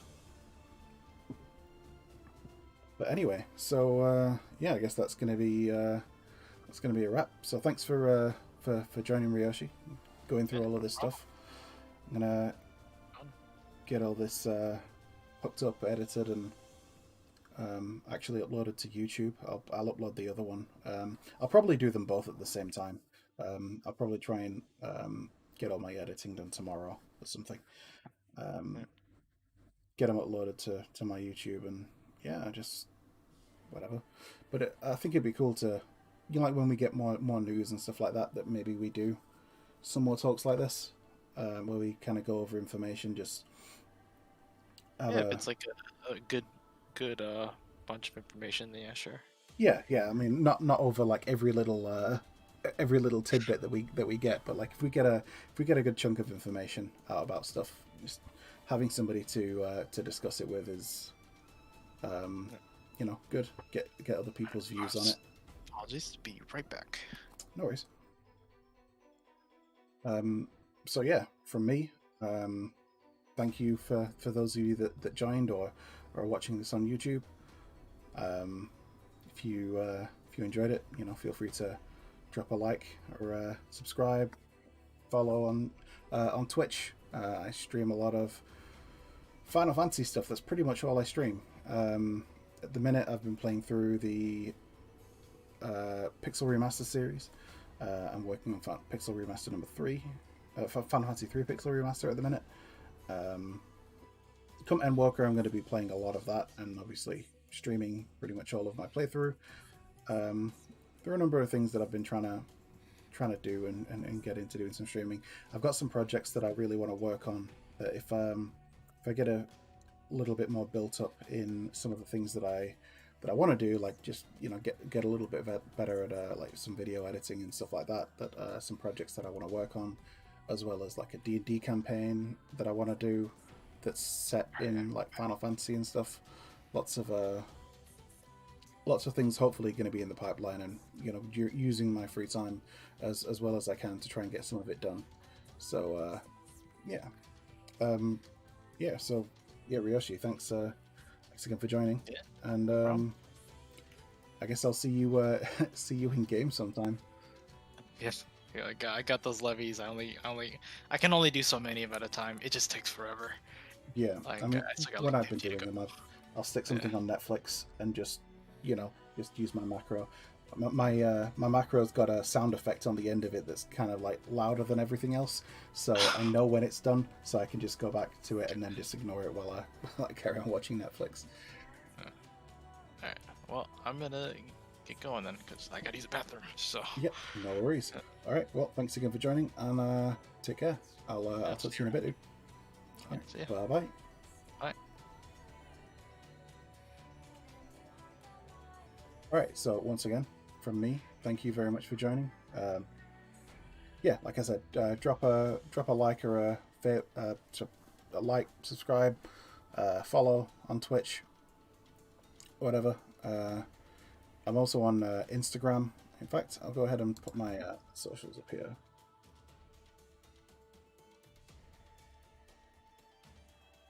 There we go. Got my socials up there. So yeah, feel free to come check me out there.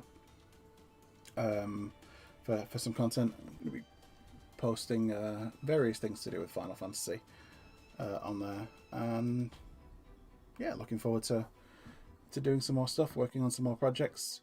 Hopefully you guys have enjoyed yourselves. I've definitely enjoyed myself, and yeah, thanks again. So take care everybody, and I'll see you later.